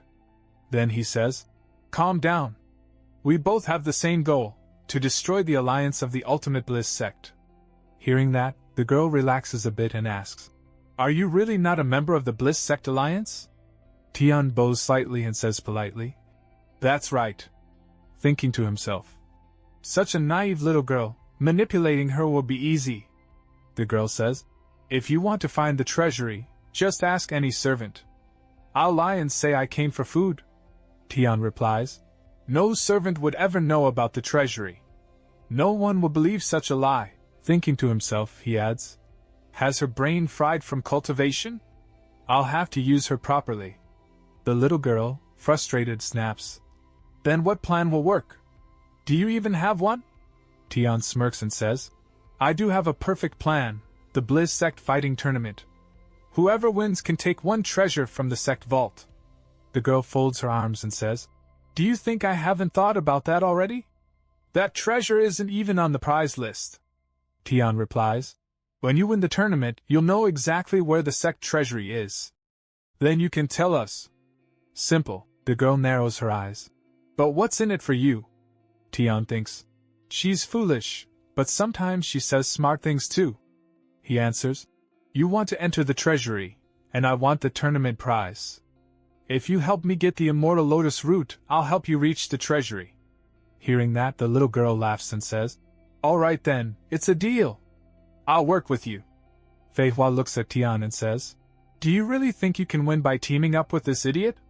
As Sukken walks away, she mutters to herself, Eat full, loot all you can, that's the simple life. Watching her leave, Tian says to Fei Hua, With that strong body of hers, she might even be able to defeat cultivators stronger than her realm. Scene shifts again, to a mustached girl in the arena. She says, Wasn't that fight enough for you? The man in front of her, panting, says, Yes, that's enough. I admit defeat. But what's your name? The other tournament players whisper among themselves. She defeated the demon instructor so easily. How are we supposed to deal with her later? I heard her fighting technique uses goo arts. Then the girl looks at the audience and says, My name is Shock and this, she gestures beside her, is my goo partner, Gluttony. Meanwhile Fei Hua asks, Are you really going to let that foolish girl go to the arena alone? Tian replies from behind, Relax. This is only a top 16 match. The final is still far away, and you know she's beaten every opponent with a single punch before the tournament. So stop worrying about her and let's focus on our job. Looking ahead, he says, If the map is right, the slave auction house should be nearby. Seeing Tian, Fei Hua thinks to herself that he seems to be trying to protect that shifting Sand Clan girl. Then Tian turns and says, We're here. Fei Hua makes a serious face and asks, We're really here? Watching her, Tian thinks she doesn't like slave trading, because once a human cultivator did the same thing to them. Fei Hua looks at Tian and thinks he's hopeless. He really believes he can save everyone. She decides she'll need to stop him before he does something that exposes them all. They come to a slave auction house. Tian says, "A slave auction looks nothing like a cultivation novel." Inside, Fei Hua warns him. "Get serious for a moment." Tian hands a spirit stone to a guard and says, "We need to deal with all this before the tournament finals." The guard accepts the spirit stone and says, "Honored guest, I'll take you to the private room." He notices Tian's Bliss Sect token and, seeing it, escorts Tian and Fei Hua into the VIP private room. Tian relaxes on a heart-shaped sofa and says, "Royal treatment in exchange for top-grade spirit stones, not bad." From the side, Fei Hua says, "Don't you know how many lives those 2 stones could save?" Meanwhile, the auction begins. Tian says, "I don't need a human slave for cultivation. If I can get some useful herb, that's enough." Fei Hua replies, "Then I'll take something too, but you'll have to pay the bill." The auction host announces, "Friends, you've arrived at the perfect time. Today we're selling a new product, a demi-human." He brings out a little girl. Hearing the wordings the host used makes Tian's blood boil. Tian is angry at the child's appearance, but can't do much because he must also protect his senior sister. The host continues, "She was captured by our sect cultivators. She's a member of the Shifting Sand clan, and can even create secret rooms in the desert." Don't be confused, the Yusha clan's name has been changed to the Shifting Sand clan. She may be a sister of that league. He goes on, "They've all been refined and purified with divine water, so anyone can buy them." Enraged, Tian shouts at the host, "Are you even human?" Fei Hua quietly reminds him, "Have you forgotten why we came here? If you keep acting like this, you'll never save your senior sister." Tian calms and says to Fei Hua, "All right, I'll keep quiet." Thinking, "I should have expected this at a slave auction. I have spirit stones, but I came here to buy the immortal lotus root." From the side, a lecherous old man asks the host, "Does the auction ever fight back against the slave masters?" The host smiles and says, "Excellent question. We'll show you a trial first." He produces a drug and explains, "This drug will make anyone obey you. It's especially effective on ordinary spirit beasts and half-humans." He gives the drug to a beast girl. Fei Hua, seeing something, mutters in anger, "That's Mieve, one of the 4 generals in her past life. One of them is named Mieve." She stops herself. The drug's effect starts to show on the beast girl. The host laughs. "It keeps their minds calm, but their bodies won't follow their will. You can see for yourselves." The lecherous old man, flushed with excitement, shouts, "Hurry up and take off your clothes for me." Tian draws his golden host sword and slams it down to intimidate the old man. Then Tian goes over, gives clothes to the little girl, and glares at the host. The host panics and shouts, "You can't cause a scene here. Do you even know whose place this is?" Tian throws his space ring toward the host and says, "I'll buy every slave you have. Here's a deposit." Thinking, if I'd waited longer, who knows what else they would have done to them. The host inspects the space ring and thinks to himself, "There are 1,000 top-grade spirit stones inside. Today I've hit the jackpot." He grins like a serpent and tells Tian, "Auctions don't work like that. You must bid first." Tian explodes with anger. "So that's how you kidnap girls and sell them here?" He attacks the host and shouts, "This doesn't fit any of my rules." Fei Hua gasps, "Have you gone mad? Will you ruin our plan for one girl?" Tian ignores her and snatches his space ring, moving toward the lecherous old man. The old man trembles. "I was following orders. I'm just a puppet. Don't kill me." Tian advances and says coldly, "I had almost forgotten you. You deserve to die." The old man pleads, "I know I was wrong. Please don't kill me." Suddenly someone attacks Tian from behind and shouts, "Do you want to ruin the auction house's reputation?" Fei Hua leaps in to save Tian from the attack and says, "Kid, your heroics end now." The anonymous attacker's strike hits the old man, knocking him down. The attacker announces to the crowd, "Friends, calm down. My name is Blood Shadow. I'm one of the 3 champions of the Bliss sect. I'm here. Everything will return to normal." Meanwhile, Tian asks the beast girl, "Are you hurt? Are you okay?" Fei Hua watches Blood Shadow and thinks to herself, "Since when have people become this strong?" The little girl Suckin watches the commotion like a signal and thinks, "This explosion means my time has come." She rushes into the arena, feeling an itch to fight. The arena host announces, "Welcome to the Grand Tournament Semi-Finals." On the red side stands Master Suckin. The audience screams with heart-shaped eyes, "Master Suckin is invincible!" The host continues, "In the blue corner is Savi, with her goo partner Gluttony." Savi tells her goo partner, "This time our opponent looks unusually strong." A little child shouts, "Gluttony, beat her!" Another kid with a photo of Savi on his chest says, "Savi, you're my wife." The host bellows, "It's no small thing to reach this stage. Tell us, after this fight, which item will you both take?" Both fighters shout in unison, "The Immortal Lotus Root." The host announces again, "Both fighters want the Immortal Lotus Root. The winner of this fight will receive that herb as the prize." Begin. A sect leader watching remarks, "This will be worth watching. Blood Shadow is also here." He tells the fat woman, "Quickly go check those two body cultivators." And the fat woman hurriedly obeys his command. Scene shifts to Tian and Fei Hua, where Blood Shadow, readying to attack, shouts, "Everyone, calm down! I'll handle these two pests quickly.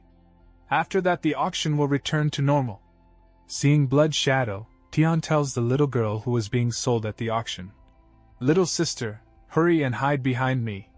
Then he says to Fei Hua, "Fei Hua, merge with me quickly." When they merge, a brilliant light spreads around them.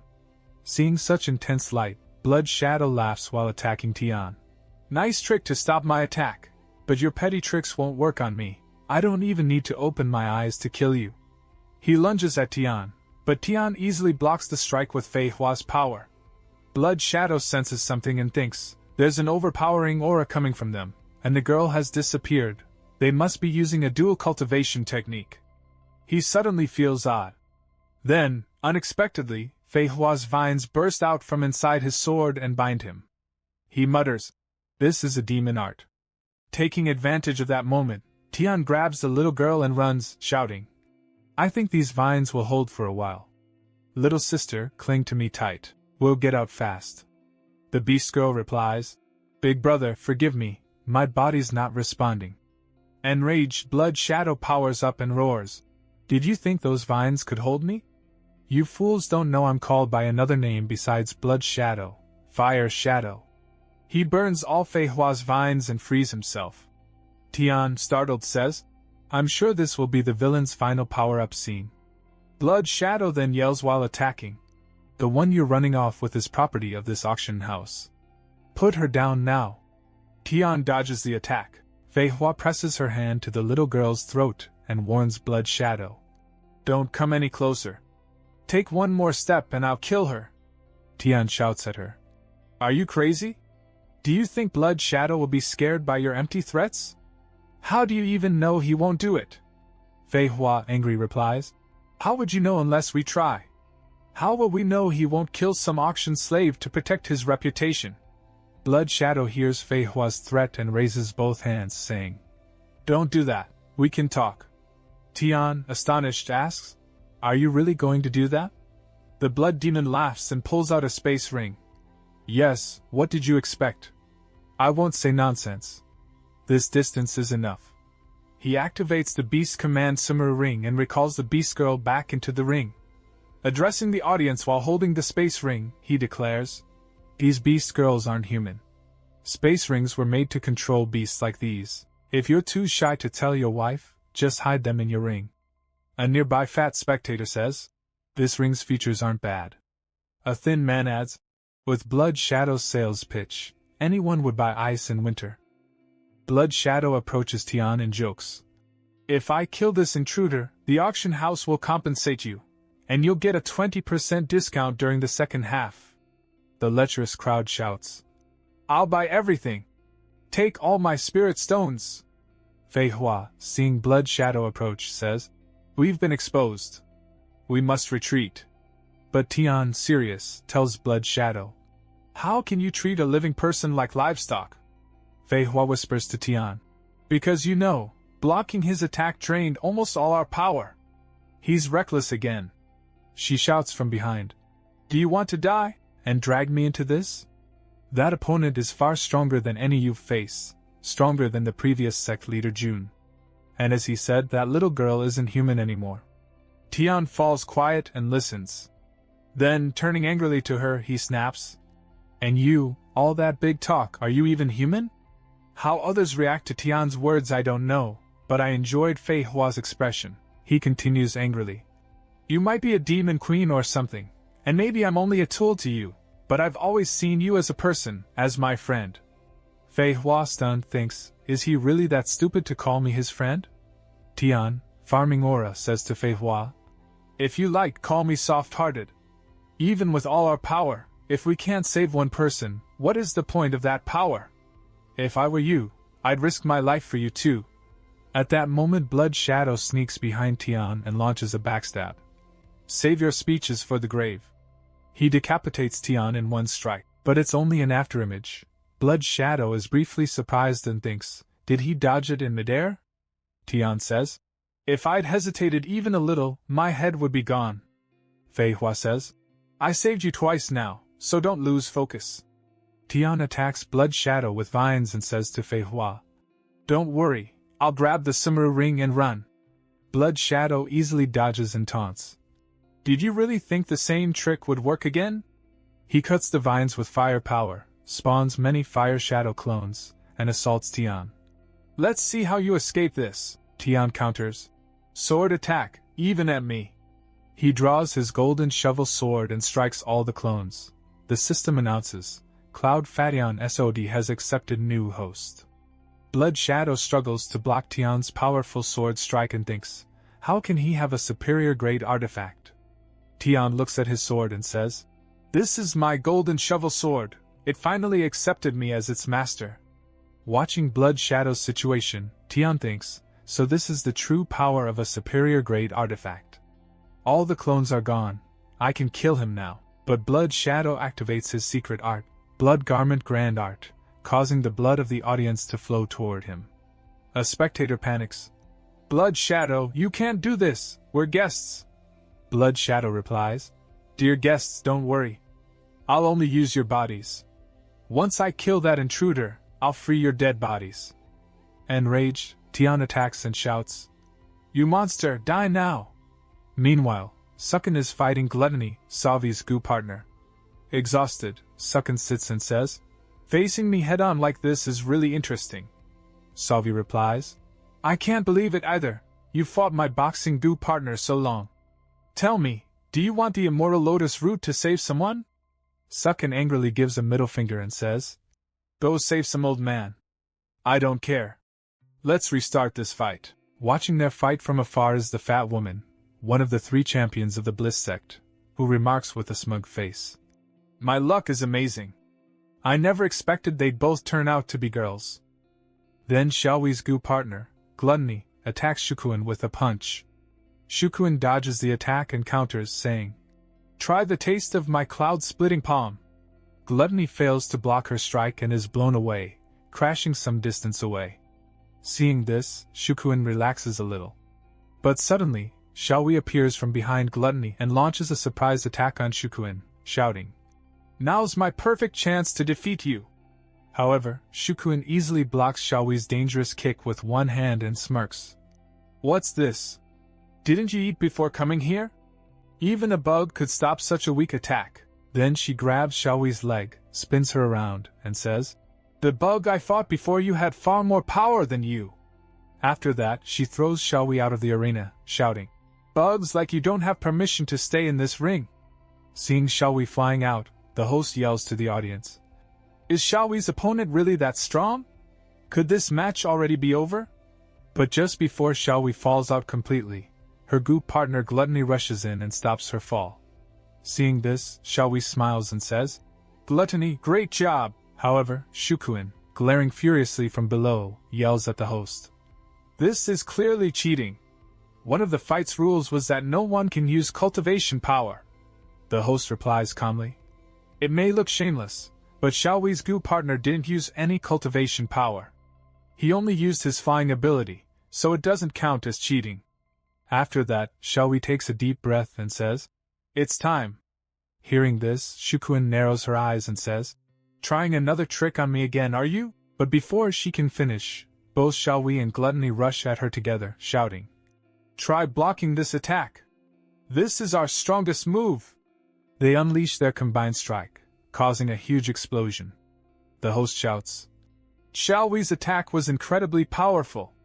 The entire arena is filled with smoke."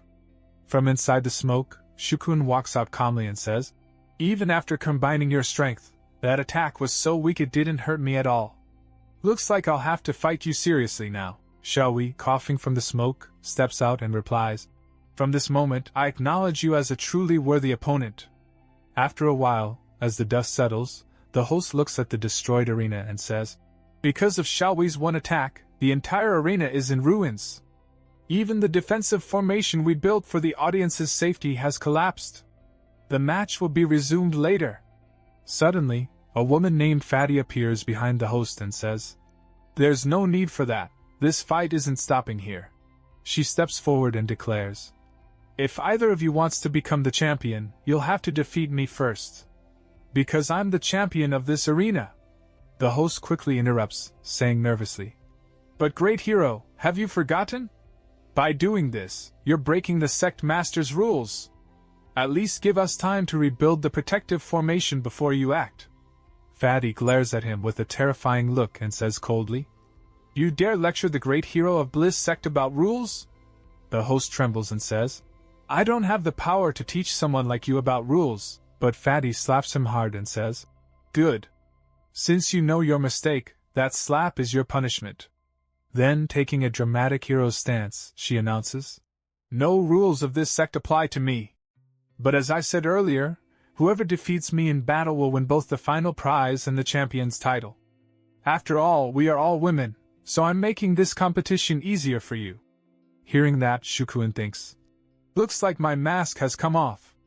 Xiaohui's disguise also slips slightly, and she thinks, "My identity's been exposed too." Then Fatty, smiling confidently, says to them, "Don't be too shocked. I know neither of you have been fighting with full strength yet. So, will you rest a little? Or fight me right now?" Both Shukuin and Xiaohui charge at her immediately. Shukuin shouts, "Let's see how powerful you really are." Xiaohui adds, "We don't need rest, keep your rest to yourself." But Fatty blocks their combined attack easily with her belly, laughing, "Don't be so childish. Before we start, let me announce the new rule. The entire Bliss sect area will now be our arena. You can use any technique and any cultivation power. Whoever remains standing at the end will be crowned the champion and win the first reward." Seeing that their combined attack didn't work, both Shukuin and Xiaohui retreat slightly. But suddenly Fatty sneaks in and strikes Shukuin, saying, "And whoever survives till the end will be the real champion." The impact sends Shukuin crashing through walls, flying far away. Seeing that, Xiaohui panics and shouts, "Lord Shukuin, are you all right?" But before she can help, Fatty throws a deadly punch at her, saying, "Worry about yourself first, before worrying about that little girl." Just then, Xiaohui's Gu partner Gluttony rushes in and barely blocks Fatty's attack. Seeing him struggling, Xiaohui calls out his name in worry. Narrator: He could save her, but he won't, because he knows going alone means dying alone. Just look at that face.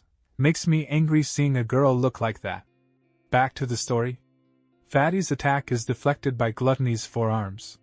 Xiaohui thinks to herself, "Just one punch nearly killed Gluttony. How monstrous is her strength."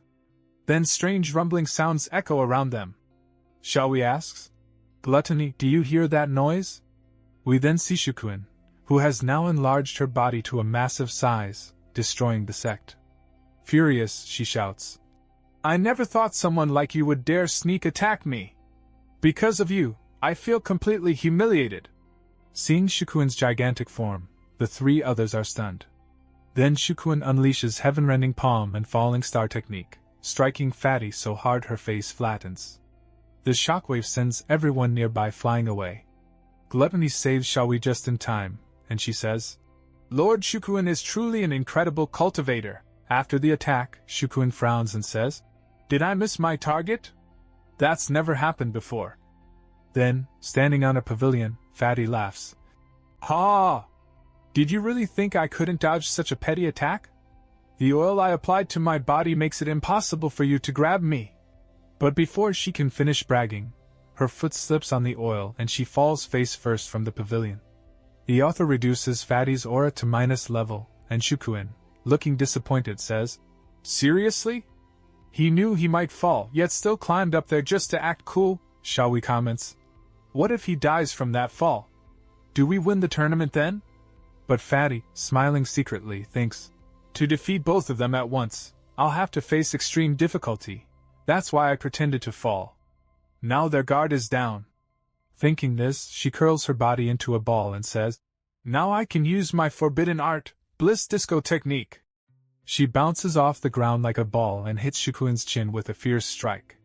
Hearing the technique's name, Shaohui exclaims, "What kind of ridiculous move name is that?" Fatty continues attacking Shukuin from all sides, shouting, "Someone killed my disciple!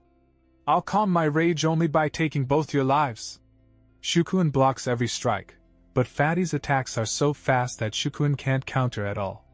After that, the scene shifts to the Bliss sect's inner hall, where the sect master, Levuji, looks at someone and laughs, saying, "It seems your harvest this time was quite fruitful, Master Kucha." Master Kucha bows slightly and replies, "As you can see, Sect Master, I have executed more than 25 intruders." Saying this, he throws several severed heads in front of Levuji, picks one up, and continues, "These people were disciples of Tianyan sect, Yellow Dragon sect, Red Ghost sect, and Sun Moon sect. I've kept 4 heads intact to extract information from their souls." Levuji smirks and says, "As I expected from you, Master Kucha, you never disappoint me." Master Kucha respectfully greets him again and reports, "As for the place you ordered me to investigate, I searched every inch of it, but I couldn't find any other suspicious figures." Levuji rubs his forehead and replies, "So you didn't find any others, but that's fine. Those intruders don't know about our sect's ancient secret anyway.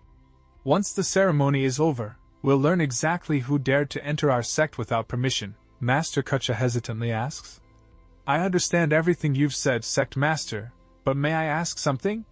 What connection does our sect's ancient secret have with the Spirit sect?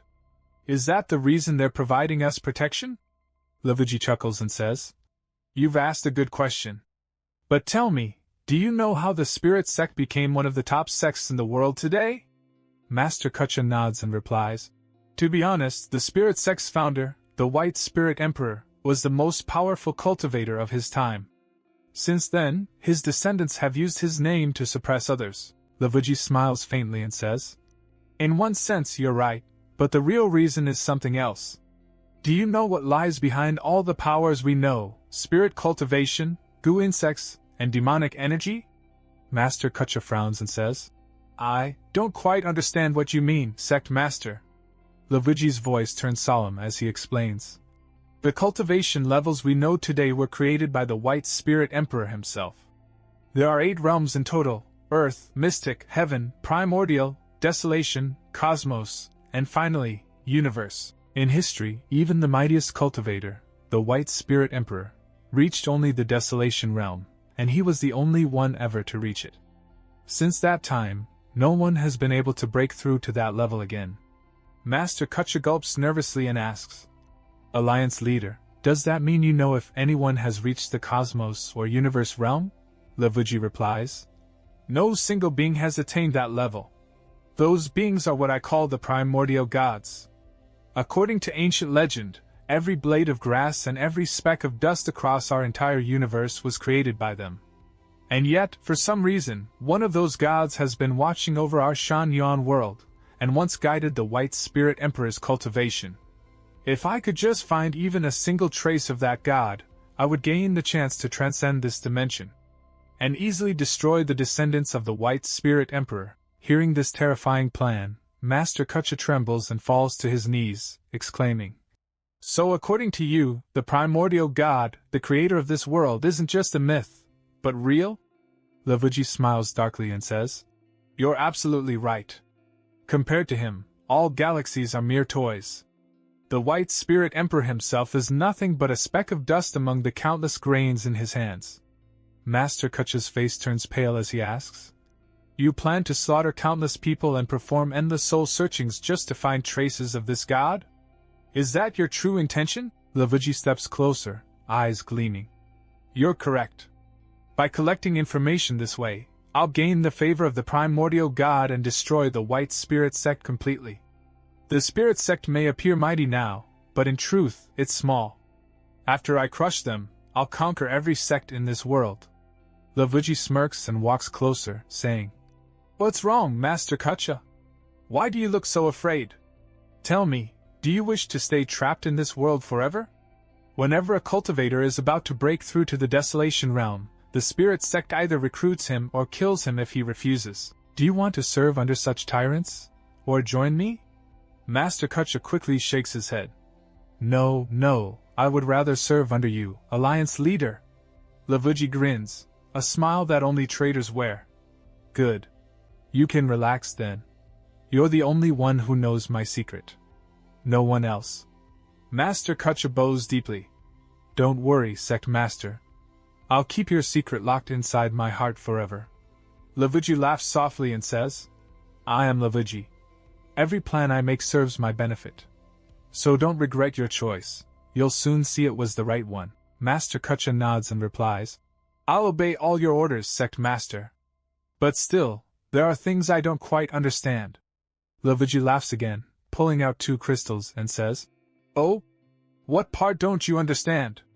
Actually, never mind. I can't answer right now, because something interesting is happening." He activates the crystals, revealing the ongoing battles. Looking at Xiaoyi, he says, "This girl, she's using an ancient goo artifact from Gulen, and her goo partner is unlike any insect I've ever seen. She must have inherited Gulen's great legacy." Then, spotting Shukuin, he says, "And that girl, she's only an early Earth realm cultivator, yet she's using the heaven-rending palm and ancient behemoth martial arts. She can't possibly be an ordinary girl." Finally, his gaze turns to Tian. "And that boy, he has no cultivation at all, yet he used dual cultivation power to turn his partner into living armor. That's a technique not even recorded in history." Lavuji smirks wickedly. "Once the Blood Shadow and that fat woman kill all 3 of them, I'll soul search their bodies and uncover every one of their secrets." Master Kutcha frowns and says, "If those 3 are that important, shouldn't I go and assist those fools?" Lavuji waves his hand. "No need. If they can't handle 3 children, then they're not worthy of the title 3 heroes anyway. You've done well, Master Kutcha. Go to the treasury and claim your reward. You may take any cauldron you wish." Master Kutcha bows again. "Truly, Alliance Leader, I'm grateful for your kindness. I'll take my leave." Lavuji smiles coldly. "Don't hesitate to claim your prize, you earned it. And remember, the faster you raise your cultivation, the more your efforts will ultimately serve me." Then, thinking to himself, he adds, "I always knew, those who hide behind a calm face are the best ones to betray others." The scene shifts again. To Tian, standing ready to fight Blood Shadow. Tian glares and says, "Blood Shadow, what have you done to these corpses? They've become so hard to kill." Blood Shadow smirks. "That's because my Shadow Core power resonates perfectly with human life force. Still, the fact that you can fight them head-on is impressive." He plunges his hand into one corpse's abdomen and growls, "I've played enough. Time to get serious." Then, thrusting his hand through the corpse's mouth, he attacks Tian. But Tian dodges swiftly and says, "What? That's wormhole power, isn't it?" Taking advantage of the moment, Blood Shadow releases his blood army and says, "Looks like you've already used all your trump cards. Now it's my turn to end this." Tian looks around at the countless enemies and mutters, "This is insane. 1 versus so many. How is that fair?" Suddenly, blades shoot out from the mouths of the blood soldiers, piercing Tian's arms, shoulders, and legs. Both Tian and Feihua are badly injured. Feihua, wincing in pain, says, "Don't you dare faint after getting beaten like this. I've gambled everything on your survival, Tian." Tian thinks to himself, "Blood Shadow's technique is strange, unlike anything I've seen, How can I possibly bridge this power gap between us? Then he clenches his fists and shouts in his mind. No, I can't give up. Feihua still believes in me. Her demonic power flows in every drop of my blood, and the Cloud Fation sword hasn't given up either. So how can I quit now? With renewed determination, Tian charges forward, roaring. It's not over yet. Watch how I turn this fight around. Then, like a madman, he slaughters the blood soldiers brutally, like chopping carrots and radishes. Meanwhile, from the corpses of those who had already died, countless blades suddenly emerged and flew toward Tian to attack him. Just then, one blade came from behind him. Seeing that, Feihua shouted, Tian! A blade is coming from behind you. Dodge it quickly! Hearing her, Tian immediately used his skill. Death beneath the power. On the ground, releasing a shockwave that blasted all of Blood Shadow's corpse puppets away.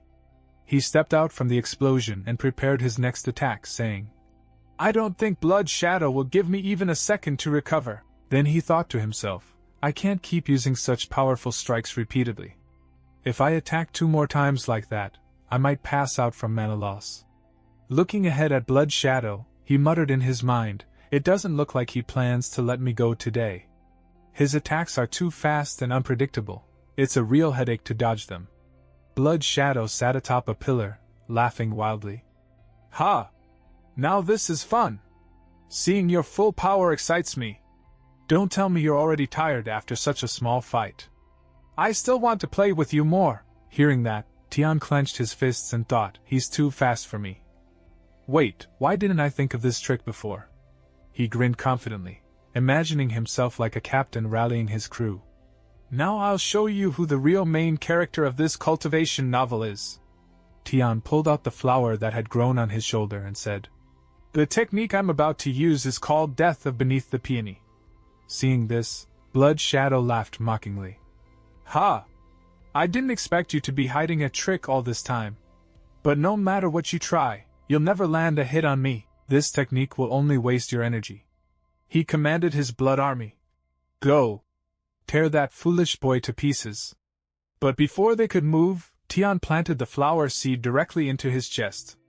The seed slowly bloomed into a glowing flower, and this transformation drastically increased Tian's speed. Using his enhanced power, he dodged all the Blood Army's attacks and appeared behind Blood Shadow at lightning speed. Blood Shadow turned around instantly, shocked. How can a human's speed increase this much in such a short time? I didn't even get a chance to react. When did he get behind me? It's too late to block this attack. Tian dashed through the air and delivered a powerful kick under Blood Shadow's jaw, sending him flying far away. As he crashed through rocks, Blood Shadow thought, damn it, this brat isn't giving me any time to recover. And worse, his cultivation just broke through mid-fight. His cultivation secret is truly dangerous.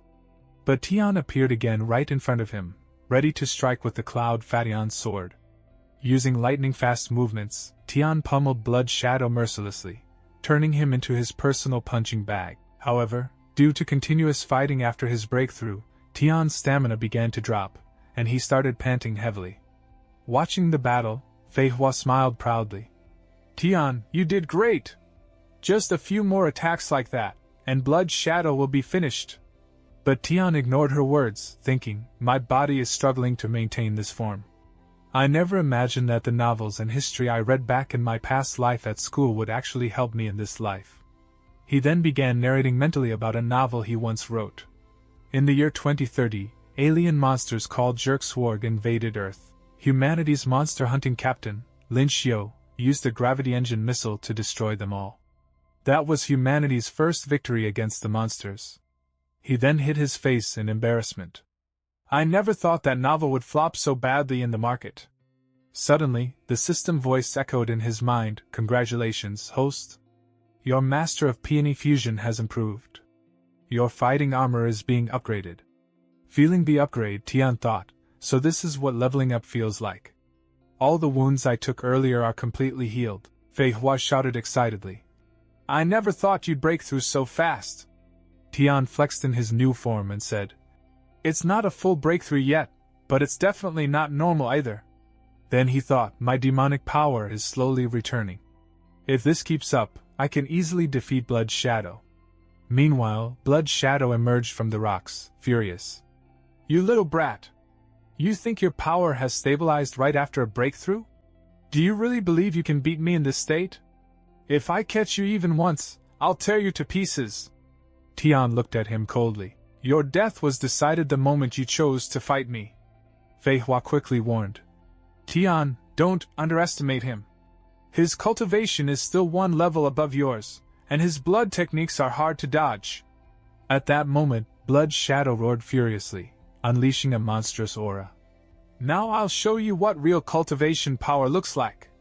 Full power of fire sand, release. He laughed maniacally.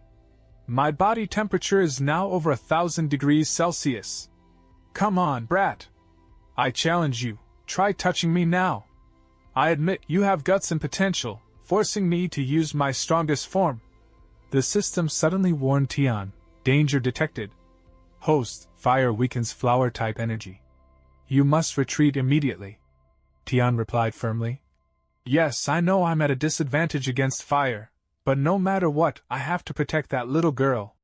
Just then, Blood Shadow hurled a massive fireball toward them. Seeing it, the system screamed, Host! Leave the girl and run. If she survives, we can save her later, but if you die, I'll vanish with you. Tian gritted his teeth. What should I do now? He deflected the fireball with his sword and shouted. Whatever happens, I'm finishing this fight. Blood Shadow growled. I thought you were a worthy opponent, but you're just a cowardly trash who hides behind his sword.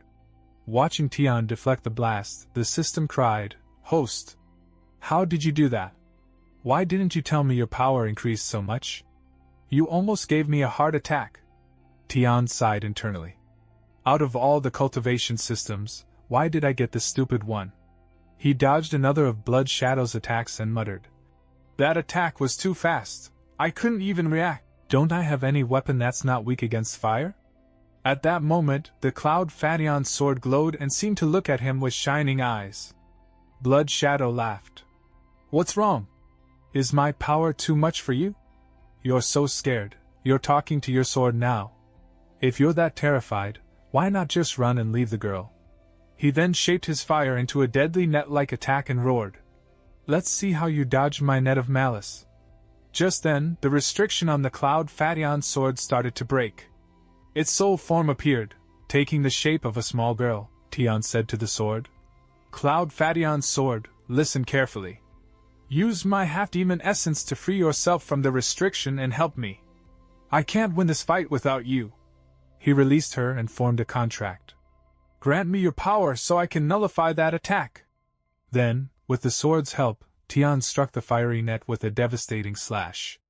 The power of that single attack completely cut through the fire net and hit Blood Shadow directly.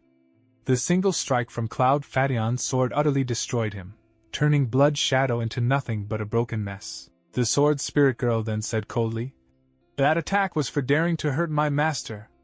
Seeing the destruction, Tian stood stunned. What kind of power is this? How can a sword possess such terrifying strength? He called. Cloud Fation's sword, come out of my inner space. Earlier you said something I didn't hear, can you repeat it? She appeared again, bowing. Master, I never said anything disrespectful. If you wish, I'll never go against your will again. Just then, Fei Hua stepped forward. Who's this little girl?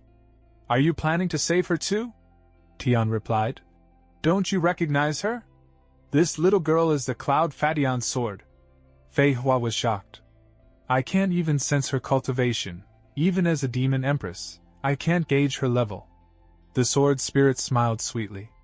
Nice to meet you, Lady Fei Hua. My name is Cloud Fation, and I'm a sword. Fei Hua smiled politely. I'm Fei Hua, a flower demon. But suddenly, Cloud's sword dashed forward and tackled Fei Hua. Lady Fei Hua, forgive my rudeness, but please keep your distance from my master. Seeing this, Tian shouted in disbelief. Why did you do that? Now I'll have to deal with the consequences later. The sword spirit bowed sadly. Forgive me, master. I didn't realize my actions would cause you trouble. I forgot that I'm only a sword spirit. Tian looked at her and thought, I never expected the Cloud Fation's sword could take human form. My life really feels like the journey of a sword saint from a cultivation novel. He remembered his past life story, The Sword Saint Local Man, where the sword also took a human form. The sword girl giggled. I never thought my master would forgive me even after my bad behavior. Truly, my master is a kind man. If you continue treating me so well, soon you'll be able to use all my abilities. Hearing all abilities, Tian blushed, thinking like a pervert, all her abilities. Isn't this turning into one of those romantic cultivation novels? If this continues, things could get interesting. Seeing him blush, Fei Hua yelled angrily. Tian, what are you thinking about so hard that you're turning red? And how dare your filthy sword tackle someone as great as the Demon Empress? Cloud Sword smirked, provoking her. Oh? Jealous flower girl, are you getting angry at my master again? Tian panicked.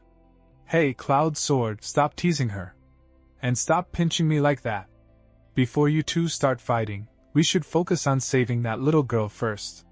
Then we see, after the Cloud Sword's attack, only Blood Shadow's hand remained. His entire body had been obliterated. Finally, the author narrates, afterward, Tian retrieved the little girl from Blood Shadow's ring and saved her. On the other side, Fatty attacks with her dangerous backside, launching a 1,000-ton drop on Glutton. Glutton is panicking. He has no chance to escape. But at the right moment, Xiaohui arrives and pulls him away from Fatty's attack. Fatty's attack crashes into the ground, creating a loud explosion. Xiaohui has brought Glutton far away and tells him quickly to take the restoring pill. And the moment Fatty hears about the restoring pill, her eyes begin to shine. Crawling out of the crater, she says, "Such a fine pill, and you're feeding it to a beast? What a waste!" But Xiaohui's attention is fixed on the injured Glutton. "Don't move, you're badly injured. Leave the rest to me. Don't worry. If I lose, how can I save Master? Rest well. This will be over soon." Fatty continues. "Hey, even that Heaven and Earth simulation brat was instantly defeated by me.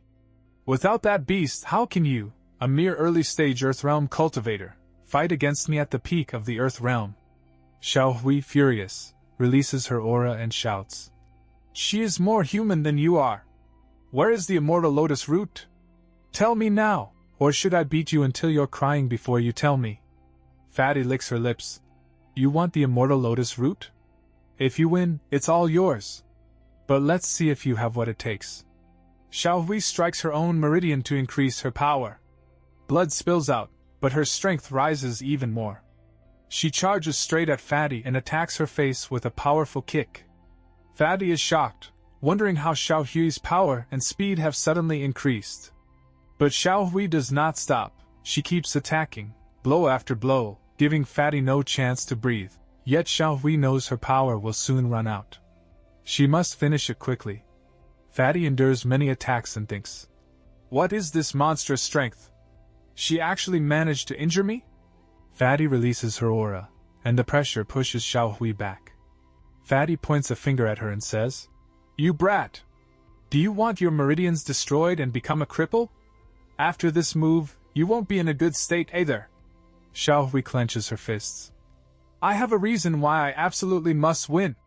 She remembers her past, when her master was dying and she was crying. Her senior sister told her, "Junior sister, if we use the immortal lotus root to prolong Master's life, he will turn into a demon.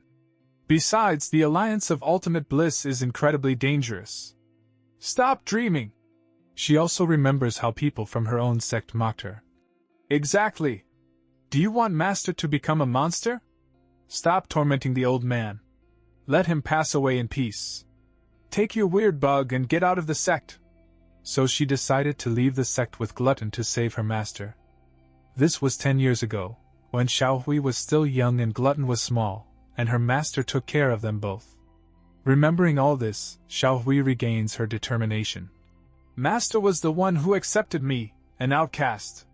Even if he becomes a demon in the end, he will always be my master. Even if my cultivation path ends today, I must get the immortal lotus root." Fatty increases her own power and says, "I'll give you credit for having guts.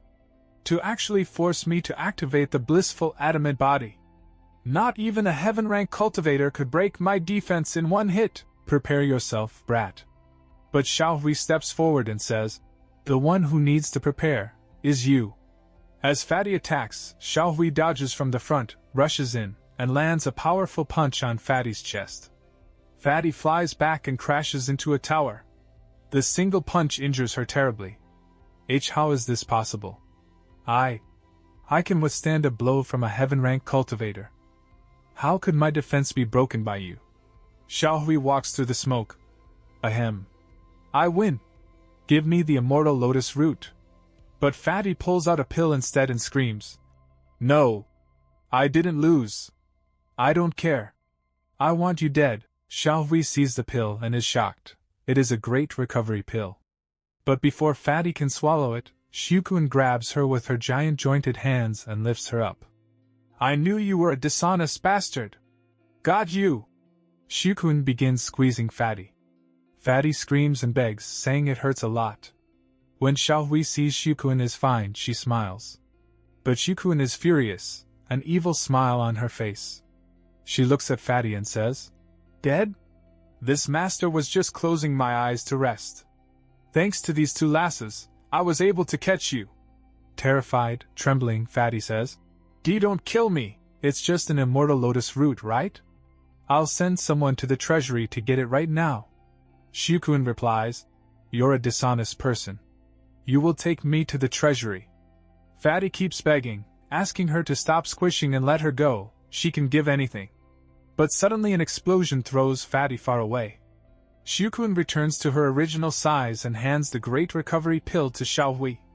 Here, brat. This is for you. Hurry up and cancel that life-draining state of yours. Eating this should help you recover a lot. Xiaohui thanks Xiuqun, but also asks, But why? We're competitors, Xiuqun laughs. For no reason. This master just thinks you're a loyal person and finds you agreeable. But Xiuqun is actually thinking, this girl was willing to damage her own foundation to protect her spirit beast. Seems not all human cultivators are bad.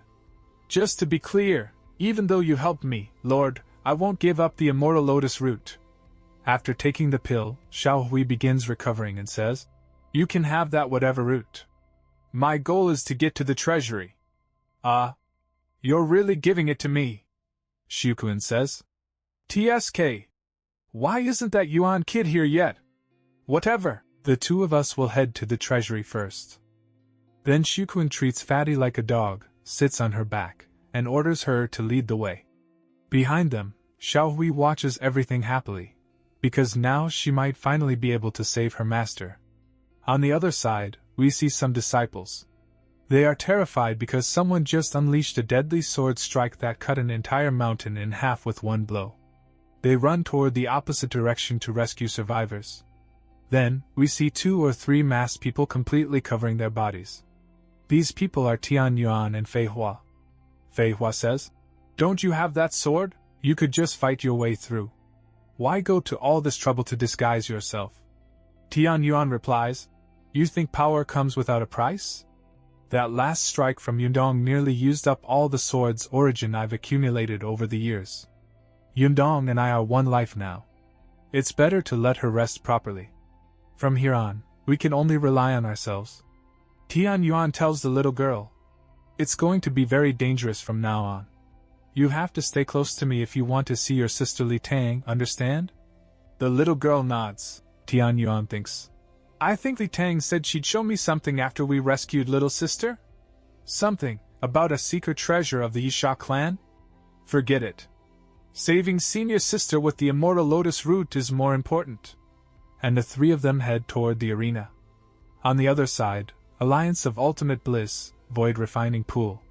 Master Kucha is absorbing the life energy of ordinary people and increasing his power, when he receives news and he says, What? Both Shuiying and Bo Gang were defeated. A disciple explains, Yes, perfected Master Kucha. They are all near the Alliance of Ultimate Bliss Grand Arena right now. Master Kucha says, What a pair of wastes. To be defeated by some brats of unknown origin. What a disgrace to our alliance. You clean out all the medicinal dregs from the void refining pool. Let me, Kutcha, go and meet them. A little while later, Alliance of Ultimate Bliss Grand Arena. Destruction is everywhere, and seeing this, Master Kutcha says, "What in the world happened here? Where is Bo Gang? How did the arena end up like this?" Then he uses his power to pull a disciple toward him, grabs him, and asks what happened here. The disciple answers fearfully.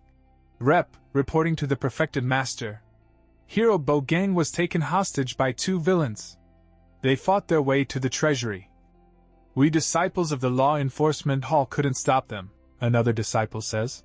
Perfected master, under these circumstances, shouldn't we report to the Alliance master first?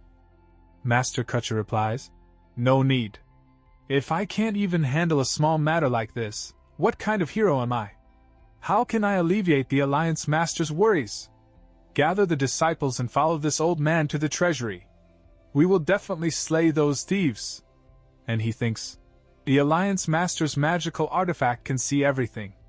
Now is the perfect opportunity for this old man to show my worth. From afar, Tian Yuan watches Master Kutcha and his people. After they leave, he closes the door and says to Fei Hua, "You heard the situation. Perfected Master Shukuan isn't here. It seems someone took an Alliance hero hostage and went to the treasury. All the experts are heading there now. The plan has changed. We'll have to take a risk." Fei Hua says, "Looking at you, it seems you already have an idea?" Tian Yuan says, "That's right. Since the other party was able to capture a hero alive, they must be very strong. When great powers fight, we can use them to do our dirty work and pick up the spoils in the chaos," Fei Hua says. This emperor was thinking the same thing. "You're quite the quick thinker, kid. You just want to watch cultivators slaughter each other, don't you?" Tian Yuan says, "The people outside have gone far enough. Let's hurry up and follow them." But Fei Hua tells Tian Yuan to stop, and she extends her vines toward him. Seeing this, Tian Yuan gets shocked, and Fei Hua blushes, saying, "Right now, this emperor needs to replenish your demonic power." Then the vine grabs Tian Yuan's clothes and pushes him down to the ground. Tian Yuan panics. Do we really have to take off our clothes for this? Let me up."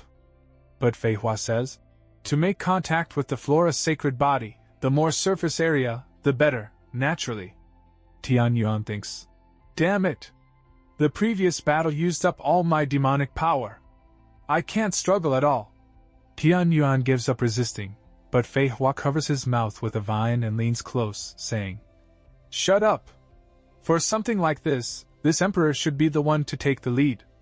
This emperor can feel the desire of my body's origin for your sacred body. To recover my power, I'm really letting you off easy." The little girl watches them cultivating from afar and asks, Big brother, big sister, are you cultivating?" Fei Hua replies, "The adults are busy. Children shouldn't interrupt." And she wraps the girl in a bunch of flowers, shrinks her, and keeps her beside her. "All right, the nuisance is gone. It's time for some essence harvesting." Tian Yuan thinks nervously. "Didn't you say you were going to replenish my demonic power? Why does it feel like I'm the one about to be drained dry?" On the other side, in the desert, Li Tang keeps watch on the moving city. Looking through binoculars, she says, "It's been several hours since my benefactors went in. I wonder how they're doing. Look at that." Then she sees people throwing corpses of dead men off the moving city.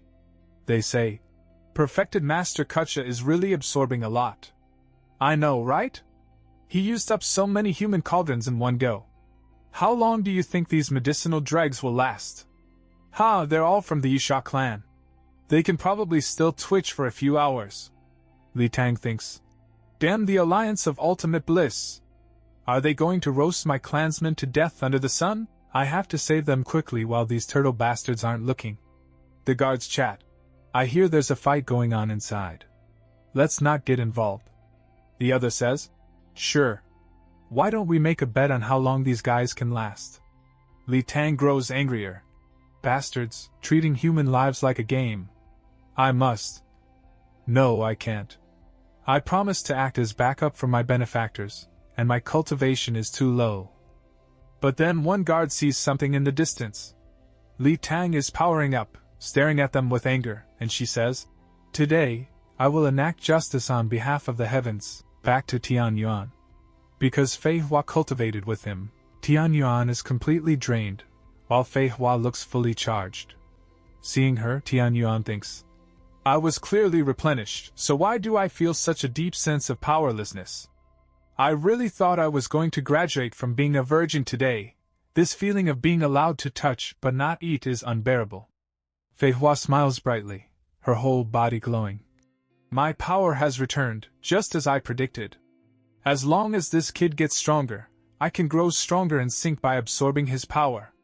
And now that I have that little human brat in my hands, this kid won't dare defy me. Grow up quickly, this emperor can't wait to return to my peak." As they walk forward, Tian Yuan sees something and tells Fei Hua to stop. In front of them, Master Kecha has blocked two people, Xiao Hui and Xuquan. Fatty sees Master Kecha and shouts, "You old geezer, you're finally here! Hurry up and save me, your princess!" Xuquan starts choking Fatty and says, "You're the one who talks too much. Hurry and open the gate for this old master." Master Kecha says, "You've got some nerve, acting so arrogant in front of me, perfected Master Kecha." Xiao Hui says, "Don't even think about backing out of it. We beat her in the arena tournament. Open the gate now. Don't make us get rough." Master Kecha says, "This fat pig is completely unworthy of the title of Alliance of Ultimate Bliss Hero. You may kill or torture him as you please, but if you dare to have designs on the treasury, then you will leave your lives behind." Xuquan says, "From the sound of it, you plan to go back on your word. A bunch of wild monkeys with no honor. Watch as I, this young master, finish all of you off." She throws Fatty at Master Kecha. Master Kecha strikes Fatty mid-air and kills him brutally. He says, "Don't compare me to this fat pig, you little beast. Today, all of you will surely die." And Tian Yuan thinks, how did these two lasses end up together? Whatever, since they were strong enough to capture a hero alive, they should be able to beat this old man. Once the chaos starts, I'll find a way to sneak into the treasury. Then Master Kecha attacks Xuquan. "Let this old man see what you're made of." But Xuquan dodges his attack and tries to punch him, yet Master Kecha dodges her strike, and using his speed advantage, he appears behind her. In terms of speed, this old man still has the upper hand. And he uses soul-sucking, grand technique, on Xuquan. Now Master Kecha can see Xuquan's memories. In Xuquan's memories, three powerful figures appear. Among them, the female says, "Leaders of the human and beast races, hear my command. This heaven-responding summoning tablet is the only way for you to contact me. You shall not kill one another, or I will surely send down heavenly punishment." In response, one man says, "Yes. I, your disciple Bailing, under the protection of the ancient god, will surely lead the Bailing sect and guide the Xianyuan world to a glorious future." Another says, "This humble one, Xuquan, thanks you, Lord Ancient God. I will certainly lead the primordial giant beasts to help and support the human race." The ancient god says, "Very good. Emperor Bailing, perfected Master Xuquan, you must remember the oath you made today. In 100,000 years I shall return." Both of them say, "We respectfully see off the ancient god." After the ancient god leaves, both breathe in relief, and Master Xuquan says, "Phew, so that's the oppressive aura of an ancient god." Emperor Bailing says, "It nearly suffocated me." Master Xuquan laughs and says, "You didn't piss your pants, did you, kid?" Emperor Bailing says, "Bullshit, you're the one who pissed their pants." Brother Xuquan, now that the beast race also has a heaven-responding summoning tablet, I can rest assured. However, the path to harmony between our two races is long and arduous. It is a pity we have no time to drink and celebrate." Master Xuquan says, "We are in the prime of our years, we should not be idle. You may go. There will be plenty of opportunities in the future." And Emperor Bailing leaves. "Take care, Brother Xuquan. I'm off." After he leaves, Master Xuquan exhales deeply, and at that moment his daughter, Xuquan, arrives behind him. Xuquan asks her father, "Why do we have to change you to their appearance every time we see Uncle Bai?" Her father says, "Hee, To eliminate discord, of course. Little Wonton has grown up so much. When we have conflicts, we can find other solutions besides fighting. For example, we can take on their appearance and have a proper talk. But the young Shukuin doesn't understand anything. Then he says to her, "Right, Daddy has a gift for you." Shukuin becomes curious about what gift her father brought. Her father gives her a little turtle as a gift, which young Shukuin instantly loves. Her father says, "This is a little homeless Bashia. From now on, she will be your little sister." Young Shukuin becomes very happy and starts playing with her. The little turtle also grows fond of her. Her father is overjoyed seeing the two of them. "You two must protect this heaven-responding summoning tablet." Little Shukuin happily plays with the turtle. "What name should I give you, little sister Bashia?" A few days later, something terrible happens. Little Shukuin's father, badly injured, comes to her. Little Shukuin becomes extremely frightened. Her father says, "Hurry, use the heaven-responding summoning tablet. Summon Lord Ancient God. The Bailing sect has betrayed us. The sky is full of cultivators, Daddy can hold them off. Go, quickly! I will hold them back." Her father transforms into his joint form to stop them. Taking the chance, young Shukuin, heart aching, runs away. She thinks, "Why is this happening? There must be bad people among the humans. Uncle Bai will definitely come and save Daddy and me." But she stops when she sees Emperor Bailing in front of her. Emperor Bailing begins creating his attack and strikes the stone tablet, destroying it. Because of that, little Shukuin can no longer summon the ancient god. After the tablet breaks, little Shukuin collapses in despair. Emperor Bailing leaves, saying, "All disciples, hear my command. The heaven-responding summoning tablet has been destroyed. Slay perfected Master Shukuin and capture the giant beast race." Little Shukuin is filled with overwhelming rage and resolves to take revenge on the humans. Master Kucha has now seen all of this and is extremely shocked. But then Shukuin punches him square in the face. Shukuin, furious, yells, "Damn human cultivators! Damn it! Damn it! You should all die!" Master Kucha laughs and says, "To think this old man actually found it. The secret of the ancient gods." Shukuin, now in full rage, charges toward Master Kucha. Master Kucha thinks, "To think this lass has so many secrets. But this old man doesn't dare face a furious primordial giant beast head-on. I must report this to the Alliance Master immediately. Although it pains me greatly, this is the only way to escape." He pulls the flesh off his own body. "I'll inject all the essence blood I've absorbed during this time." His flesh transforms into soldier generals. Shukuin doesn't care. Her mind is consumed with one thing, killing. Xiaohui senses the terrifying killing intent emerging from Shukuin. It is overwhelmingly strong. She thinks, "What's happening? Why did Senior get so angry? Never mind that, I have to help Senior escape first." Then she notices Tian Yuan and Fei Hua heading toward the treasure room. Tian Yuan also spots Xiaohui and says with a laugh, "Haha, we meet again." On the other side, outside the Elysium Alliance, in the boundless desert, Li Tang is giving water to a surviving man. "Brother, hang in there. The moon goddess will bless you." But then, two men appear behind her. "I didn't expect prey to deliver themselves to our doorstep. You want to save these dregs?"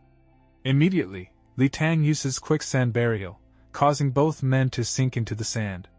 She quickly starts sending the injured man to another place. "Brothers, the quicksand will take you to a safe place." But just then, one of the men attacks Li Tang with a whip, binding her hand. "You damn bitch! Where did you send those dregs? We've killed at least 800, if not 1,000, of you sand shifters. With your level of cultivation, you think you can trap us? I'd say you're just looking to die." But Li Tang easily escapes using her soft bone technique, shocking one of the men. She uses her quicksand again. "You two pieces of trash! This lady isn't so easy to catch." Sand explodes everywhere, making both men cough. Taking advantage of the moment, Li Tang starts running away. She thinks, "Good, they took the bait. I have to lead these two idiots away, so they don't delay my rendezvous with my benefactor." We return to Tian Yuan. Xiao Hui rushes toward him quickly. Tian Yuan panics and wonders why Xiao Hui is charging at him. But Xiao Hui directly attacks the flash monster behind him and saves him. After killing the flash monster, Xiao Hui says, "I don't remember seeing you guys anywhere before. These guys are after us. You two without any cultivation should hurry up and escape that way." Just then, Xiuquan crash lands in front of her, and Xiao Hui catches her. Xiao Hui asks what happened. Xiuquan says, "I'm fine. Damn it, I don't know what kind of technique these bastards are using that counters mine." Then Xiuquan notices Tian Yuan. The moment she sees him, she recognizes him and grabs his collar. "You little brat! How dare you ditch me and sneak into the treasure vault?" Xiao Hui thinks, "Is this the source of demise that senior mentioned?" Suddenly, many flash monsters appear in front of them. Seeing them, Xiuquan directly throws Tian Yuan toward the flash monsters. She tells him to go block the monsters. Tian Yuan stands up slowly and thinks, "Damn it, I can't believe I got dragged into this."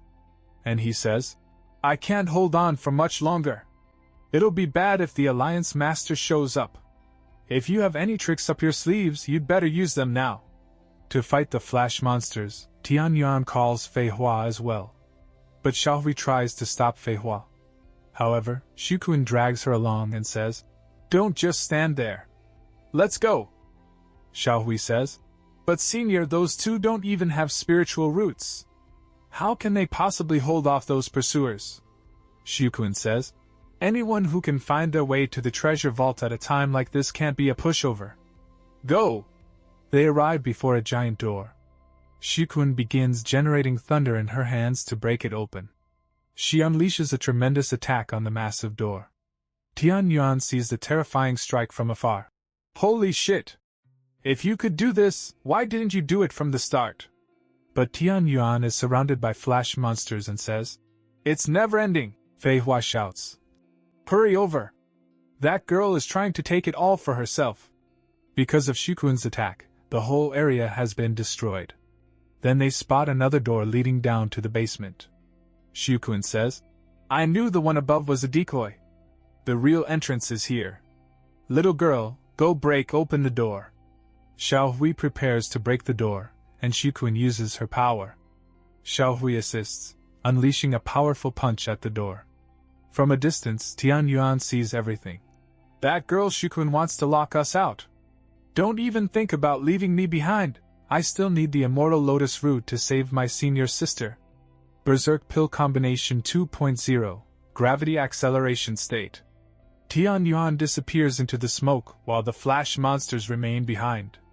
Suddenly, Tian Yuan appears in front of them and returns to his original form. He shouts, "Xiuquan, are you trying to get us killed?" Xiuquan says, "You're the one who ditched me first. And in the end, I was still the one who got to the vault first." They reach the treasure chest, but Tian Yuan and Xiuquan start arguing. Tian Yuan says, "We were even the moment you threw me to a horde of monsters. I was a little late because I had to deal with one of the three prodigies." Xiuquan says, "Guess you're just hard to kill." Xiao Hui tries to stop them. "Stop arguing. Let's just each take what we want." Xiuquan says, "You'd better think this through. This young master is helping you, you know. This kid wants the Immortal Lotus Root too." Tian Yuan says, You want the Immortal Lotus Root too?" Xiao Hui says yes, and she remembers her master. The Immortal Lotus Root is a life-saving treasure. Whoever gets it first gets to keep it. Senior, don't interfere. Xiuquan says, "You want to rely on yourself? To think there's still a reckless brute like you in the human race. That's what I appreciate about you." Tian Yuan says, "It's a deal." He uses his speed and rushes forward. What a huge treasure vault! Fei Hua, can you sense the location of the Immortal Lotus Root? Fei Hua says, "It's in that chest up ahead." Tian Yuan sees the treasure chest. But then Fei Hua emerges, canceling his transportation. He begins falling down. Fei Hua says, "Kid, this is as far as I'm helping you." Tian Yuan asks her where she's going. She replies, "To complete my grand undertaking. You should worry about yourself first."